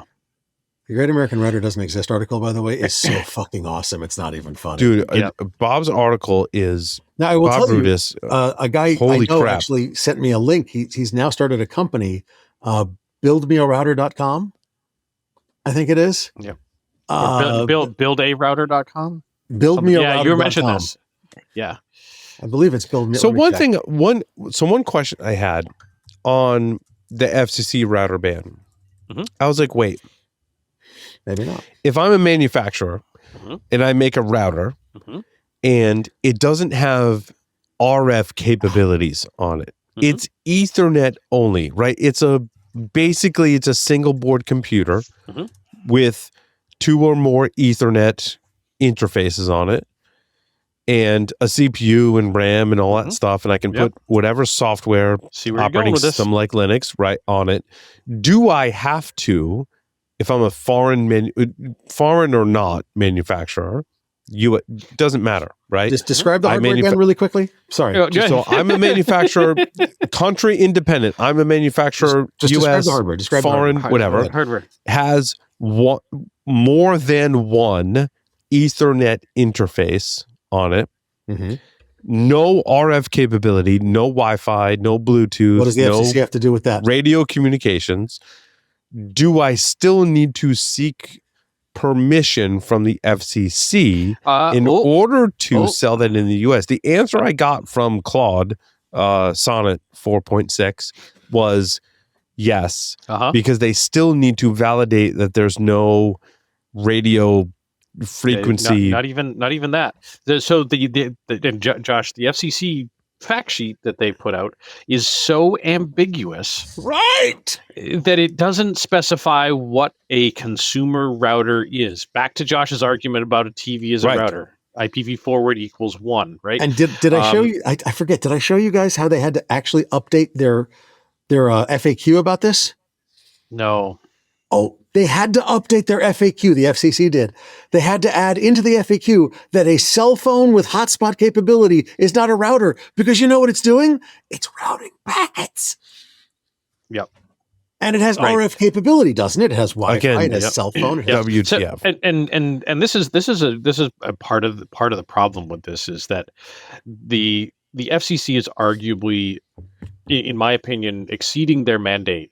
Like they're going to deal with the hardware and the software, and it's not about the spurious transmissions from the radio that needs to be tested for this, because they are arguably the only agency that has anything remotely close to an enforcement arm to be able to deal with some of this type of stuff. And as a result, a router is a router is a router is a router is a TV, is a phone, is a 2 Ethernet interface, that by the rule or by the fact sheet that they put out, a home consumer router with 2 Ethernet interface would be classified as a router here, or not, depending. Like, it's so ambiguous. It is literally. I mean, because the FCC handles wireless transmissions and reception. The reason that your piece of hardware that has no Wi-Fi on it needs it is because it needs to make sure that it does not interfere and it does not accept interference, right? Yeah. So here's what I got. Here's what I got from Claude Sonnet 4.6. I asked a question.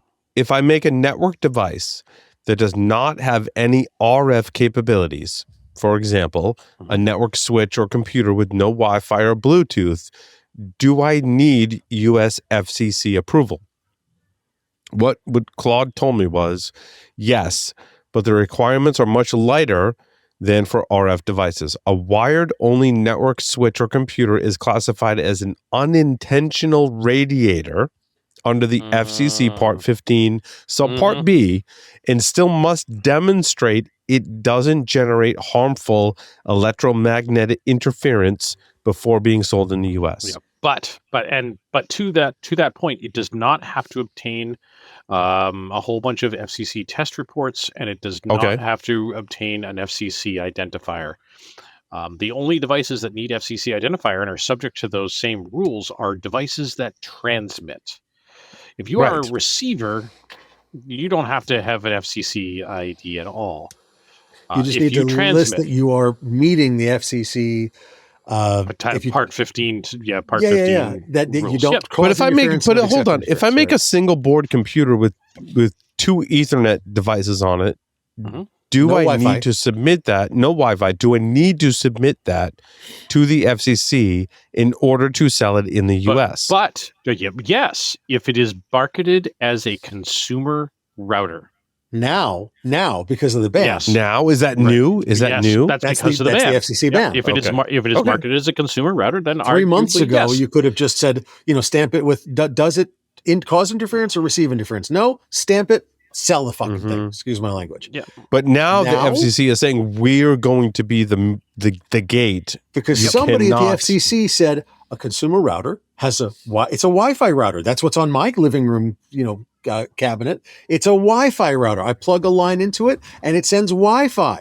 So that's what all consumer routers are. But no Wi-Fi. Even No. Larry, I think Larry and I both Yeah, have but they did. But Ubiquiti Unified devices the FCC don't have Wi-Fi on them. Yeah, A right. lot of models FCC don't have Wi-Fi. The FCC did not specify Wi-Fi. Wi-Fi. They said a router. Mm. They How is this nowhere in that enforced? document. So did they extended actually their really mandate simple. with this? Did they? But what we're saying is they extended their mandate to say anything that routes packets, we need to certify now. What- No, so, they Mandy, did not say what's- that. They said a consumer router. Well, no, they did so because Larry- the definition of a router from 8245A or 8425, Okay. I can never remember. Yeah, 8425. 8425 is any device that routes that moves packets from one network device to another. Okay, seriously, that's it, and that's why I'm saying Including TVs, switches? printers, cell phones. Yep. Go ahead, Well, Sam. I was thinking, what about if you make your wired only router, Right. which passes because it doesn't emit anything, and then you just put an antenna on one side of it that just doesn't have routing. All it does is make access to the How wired. about It's a if you bridge. just It's a make bridge. But if you Sam, make a router- hold on, time out. Sam's bringing up a very great point. Yeah, Technically, a Wi-Fi router, yeah. air quotes router, if it's not the main gateway firewall router, let's just say it's an access point. Technically, that Wi-Fi device is a bridge. It's not routing packets. That's right. So if you it sold is it in two bridging. It is components, all in you the could- same network, right? Yeah. It's Wi-Fi. It has Wi-Fi radio capabilities. It has Ethernet, but it's not routing those packets. It's just bridging those packets onto your. It's a bridge, not a router. And those of us, hold on, I'm going to show my age right now, and all of us are old enough to remember when we studied networking, right? There's a difference between a router and a bridge. Technically, there is a huge differentiation between a router and a bridge. We studied that. We had to take tests that allowed us to define the difference between a router and a bridge. Paul, do you think you know more about technology than a bureaucrat? Yes, 100%. Because I am a nerd. This is like the quintessential nerd conversation that we're mincing words with the FCC about what the difference is between a router and a bridge. Yep. Yeah, but you could sell two devices which add up to the router, but neither Agreed. one of them is a router. Right. Yeah. I mean, your Ethernet device that has two interfaces, it is routing, but also begs the question: what if I were to take an Ethernet, a single computer that has two Ethernet devices that is a layer 2 bridge? You could do it at layer 2. Yeah, absolutely. You can I've do seen it. digitally. I've seen it. Layer 2. It can be layer 2. Remember the old frame relay stuff? It's not really routing. It's Because routing Is is, a- oh my God, I think they use the word packets in the frickin' definition. It says packets. Yeah. Oh, what if we just So- did data? What if we did frames? like data. It's That's just right. basically passing data. It's not really routing. Remember Because the it's frame not. relay? It's not at layer 3. So- It's not so- at layer 3. It's layer 2. Larry, So Larry, it's we not got a routing. project That's here, man. technically not routing. We got a project here. So Mandy had a great question a little while ago, and we kind of steamrolled her. How are they enforcing this? How is this yeah, I enforced? I got it. Right. I got it. I got it. And I think the question really is nobody fucking knows. I don't Josh, think unless you have there's a a different single opinion. way to. Not They in do, every right? instance. Well, there way They isn't. did, the way they're enforcing it is that they are saying that anything that is currently already approved, they're fine. Okay. Are For you now. already in the market? Yep. But if it's not currently approved, if you've got a brand new router that you want to have the firmware approved on this thing, you have to put it in there's a pathway. Typically you submit it, they go through it, then they give you a letter and it's approved, right? That's the normal process. They are not accepting any new ones for approval. So you're not allowed to import them at all or sell Right. them without that approval. Now, wait, but it gets better. It gets better. Define better. But not better for us. So What are better we as in doing? you've got to be frigging kidding me. Everything that you've got now that you've already gotten approved, you can still sell. You can import, you can sell, you can do your stuff with, right? Until Yep. March of 2027. At which point, every single router on the market that is currently approved loses its approval. Oh my God. Well, what do you do? But And then it can't get software updates anymore, right? so, but Right. That's the. but that's what the does the threat. FCC do? Does the FCC make you remove it? No. They specifically stated in their FAQ, if you're a consumer and you already own a router, you're fine.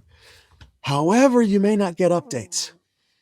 Oops. And how does that help? Yeah, well, the and- problem That's what of I've been were hearing. they And- called and- out the Volt Typhoon, Salt Typhoon? No, it doesn't Flax solve the Typhoon? problem at all. So It doesn't- the point being to this, Mandy, is about how do they enforce it?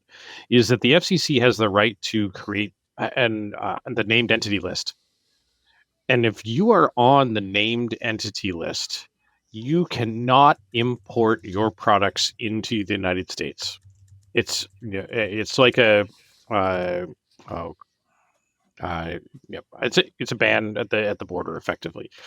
So that's how they're going to enforce it. So If the you- import if you don't- agencies would be fined or something, right? If they Yep. did it. Yep, Yeah. absolutely. For the same reason why Hikvision or Huawei can't import their stuff into the United States because they're on that entity list.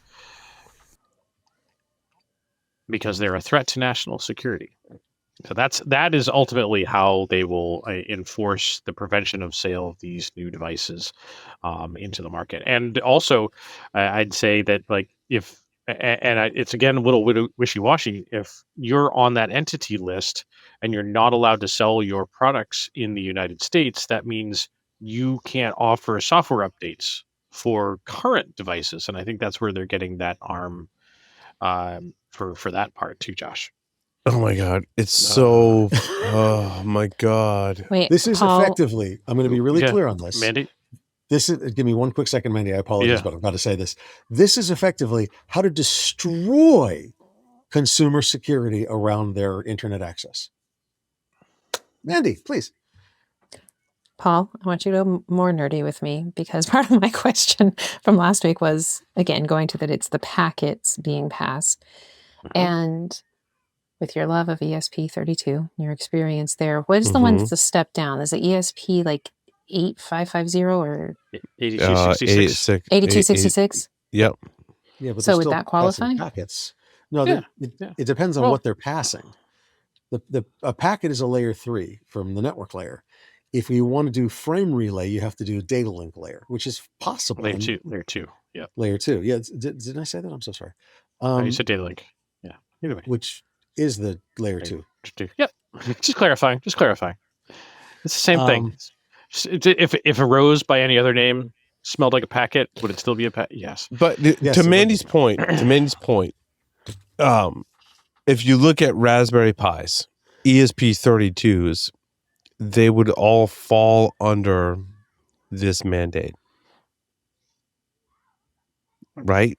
They Maybe. have more than one potentially. But here's the thing: the fact sheet and their proposed rules or their current rules are so ambiguous Mhm. that the answer is who knows. What about Viata, which is a virtual router, software that downloads, you run it in a virtual machine, and then it's a router. Well, do they have an onshore chip manufacturing plan, Sam? Because if No, they it's don't, just software. You run it in a VM. because if they don't, sorry, you're not going to get your conditional approval. But then every Linux distribution should be banned too, because Yeah, they but- can all be routers. Correct. You are. It's you are one not, command. You are not wrong. Don't give them ideas. What's wrong with you, And- man? And But to Windows Sam's 2, for that point, matter. it goes back to my definition: a device with more than one network interface Wi-Fi, or Ethernet that can run Linux is one command away from being a router. Yeah. So what do we? But also, Josh, we had the YouTube short on Eclipsium's website where you talked about like any TV can be a router, and you were right. Despite the comments, you were correct. Thank you, sir. I appreciate that. And there's still people commenting on that video today. Eclipsium also remixed that like 7 times.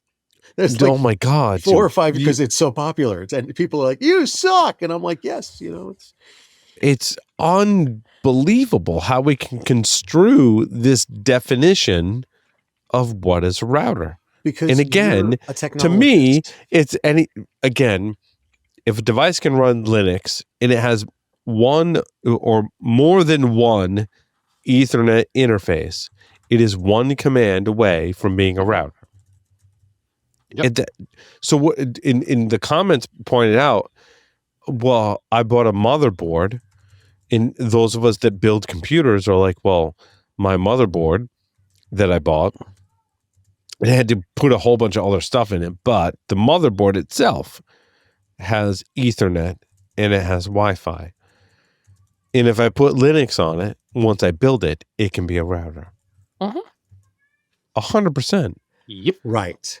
Because you and understand the technology and the Can architecture. they not sell those now? Do they have to get an exception for motherboards? What about Raspberry Pis? Right. We just had this conversation. The rules are so fucking ambiguous. Who knows? But again, the rules are so ambiguous. I know, but coming back to actual cybersecurity, what are we trying to accomplish here? Like what we're trying. It's in what are we trying? 8425A. There is a huge list of appropriate security for consumer grade routers. It is nicely done. It is well laid out. It is explained in detail. It is lovely. Is it perfect? No. Is it complete? Probably not. But is it a damn good set of places to start? Absolutely. And the FCC has referenced 8425 a number of times as being like, hey, this is kind of how we're trying to align the software side. But the bigger problem is, what we're really stumbling here is the hardware. What is a router? And the FCC is really getting into, quote, the hardware game about unless your stuff was manufactured in the US, none of the software business, like they don't care about the software. They care about where the hardware is manufactured. That's the messed up part. Because if you read the recent Microsoft report, Soho router compromise leads to DNS hijacking. This is adversary man in the middle attack, and so this has got many facets to it. So my God, So did everyone? Yes. So I don't want to say I told you so, but look, I'm going to tell you I told you so. Because in 2010, I stood up at BrewCon. Yep, you did. In Belgium. And I presented, it was before we coined the term IoT. That's how long ago. Embedded device. Yep. 16 years ago. That's how long ago this was. I said, look, this is how attackers will use embedded devices to take over the world. And I talked about DNS hijacking. I said, look, it's not hard.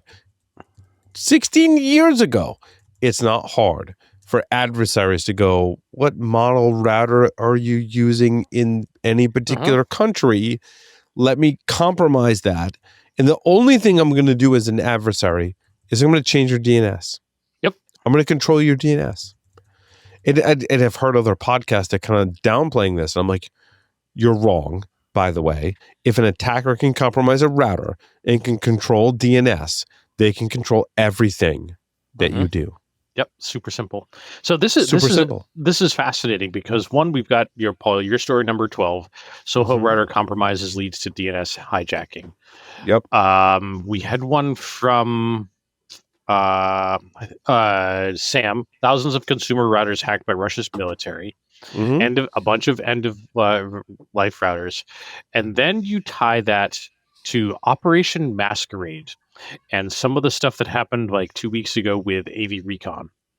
What is that? So What is AV that? Recon was compromising the same routers because Mhm. they're antiquated, they're out of date, they're unpatched, same vulnerabilities, and Yep. were being sold as proxy services.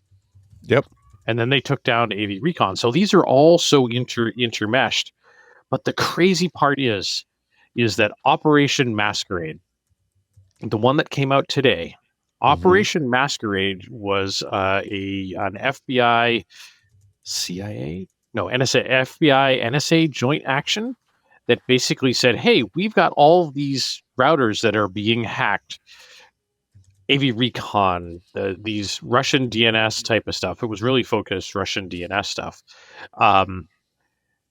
All these routers are being hacked, so they got a court order permitting them to hack these routers, to gain remote access to these routers, to restore DNS settings back to factory defaults, Oh my God.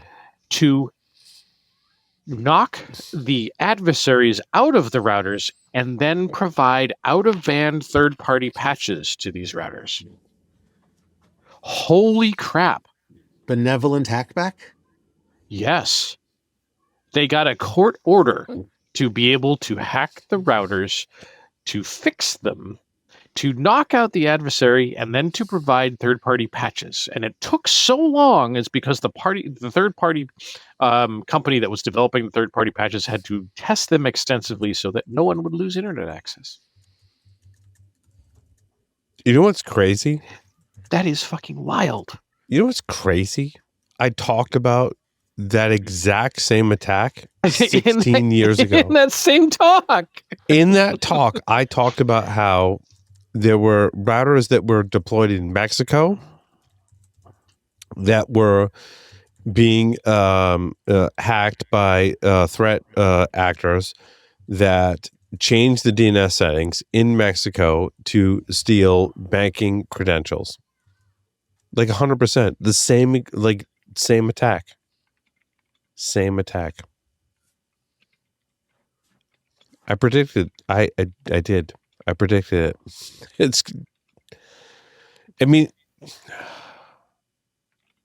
It's somewhat disconcerting, right? That we had all this lead time leading up to this. And what we did as a nation is horrible. Like, we didn't solve the problem. Like, I told you about the problem 16 years ago, and no one listened. No one listened. Ugh, it's so frustrating. Yep. What's next in our 5 minutes? Oh, 0 day. YOLO. That's a book by Kim Zetter, right?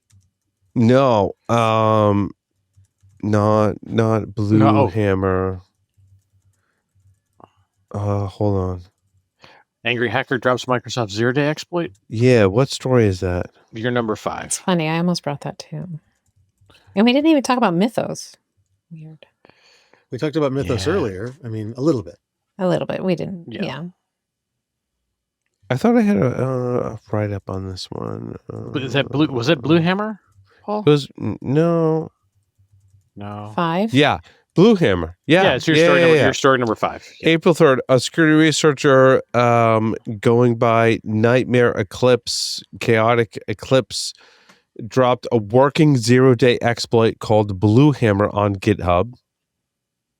It's a local privilege escalation that uses time of check, time of use, race condition, abuses Windows Defender RPC interface to access volume shadow copy of locked system files, leaking SAM database account, local account password hashes, escalate to system. Why it was leaked. The researcher is openly angry at MSRC.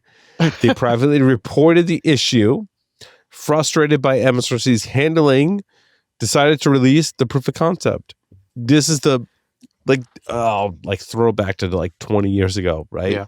Yeah. Like the description on this is great. This one turns Microsoft Defender's own update workflows into credential theft mechanism by chaining 5 legitimate Windows features in a sequence their designers never intended. And what's crazy is the nightmare Eclipse, right? Is you can go clone the repo and run it through Claude and be like, is this legit? And Claude's like, yeah, it's a legit exploit. Also, my story number 6 is Will Dorman on InfoSec Exchange going, yeah, totally legit. Like, this is a legit local privilege escalation exploit on Windows that Microsoft is like, yeah, we're not going to fix it. And frustrated the researcher so much, the researcher was like, you know what? I'm just going to release it. And they released it by saying, I've seen that. No explanation given. Here's the code. Go figure it out. Yep. And Will Dorman was like, oh, shit. Like when expert Windows kind of, person was like, this works. It's legit. The video thing, as in you must submit a video with your exploit. Yeah, I've seen that like 2 or 3 times after people complain about it to me. Like, I had an exploit that does this and that and the other thing, and because I didn't have a video, they wouldn't accept it. It was worth $50,000 a couple of years ago. I got bad news for people. Bug bounties are dying fast. Yep. So speaking of it just works type of thing and no explanation needed. One that needed a lot of explanation. I want to cover this real quick because I think it was really important. Joe Grand. Yeah. What happened? Had been talking a little bit about hacking Bitcoin wallets. And he was doing some voltage glitching to some of the Bitcoin wallets.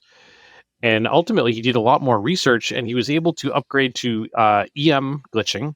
And he's got this whole crazy automated test rig to figure out, like, on specific chips where the EM attack is going to be most helpful, and then targeted multiple wallets because they leveraged the same chipset. And it was a really well produced set of videos that really drew you in. I watched this over coffee one morning, which half of the time I fall asleep. Which story recliner. Is this? It's my story number 7. So it's an X post, but it's a link to a YouTube video of Joe Grand trying to recover $75 million in Bitcoin from wallets that the pin had been misplaced, and he is successful in recovering the pin in every attack across at least 2 different wallet varieties. And it was really the story about, one, amazing technology work where you can do this, and then the stories behind these wallets at the same time. Like, I had this wallet, it had a shit ton of Bitcoin on it, and I gave it to a friend to see if he could find the pin. And he sent it back to me, and like, he said he couldn't recover the pin, so he gave it to Joe. And I won't spoil the story. And another one was like, I gave this to a girlfriend, and when we separated to like whatever, and she gave it back to me. She's like, I don't want your fucking money. Blah blah blah. This one I'll spoil. Like, I don't want your money. So here's your Bitcoin wallet back. And turns out, like, doesn't know the pin. The pin had been changed by her, and he recovered the pin, and sure enough, there's no Bitcoin in the wallet. I don't want your money, but she took it all anyways. Right. Yeah. So amazing story about doing some hardware attacks against the Bitcoin wallets, and then the stories of the people that came into that, and how it weighs heavily on Joe Grand about the stories behind them. And if you watch this one, there's some other videos where he talks more about the technology that he uses to make some of this stuff happen. Amazing stuff. He's doing awesome work. Yep. His soldering skills, oh my God. Yeah. It's like one reason to go watch all of his videos, how he recovers. Yep. The dude amazing. could be soldering while hanging from his feet and it'd still be friggin' perfect. I hate him. And that's the irony. One of the things in this video is he had to, because of one of the values of one of these Bitcoin wallets, he had to do some of the soldering in front of the client. And he said he was shaking so bad because there was so much money on one of these, so much money alleged on this Bitcoin wallet. He's literally like, oh my God. shaking. His soldering skills are amazing. Worth the watch just for that. Yep. Let's put it this way. I put some YouTube on in the morning after the kids go to school, and I'm up stupid early with a cup of coffee. And yeah, I fall asleep drinking up a cup of coffee, and I did not fall asleep for this one. Yep, it was good. Well, awesome. Thanks everyone for listening and watching this edition of Paul's Security Weekly. Larry, take us out. Over and out.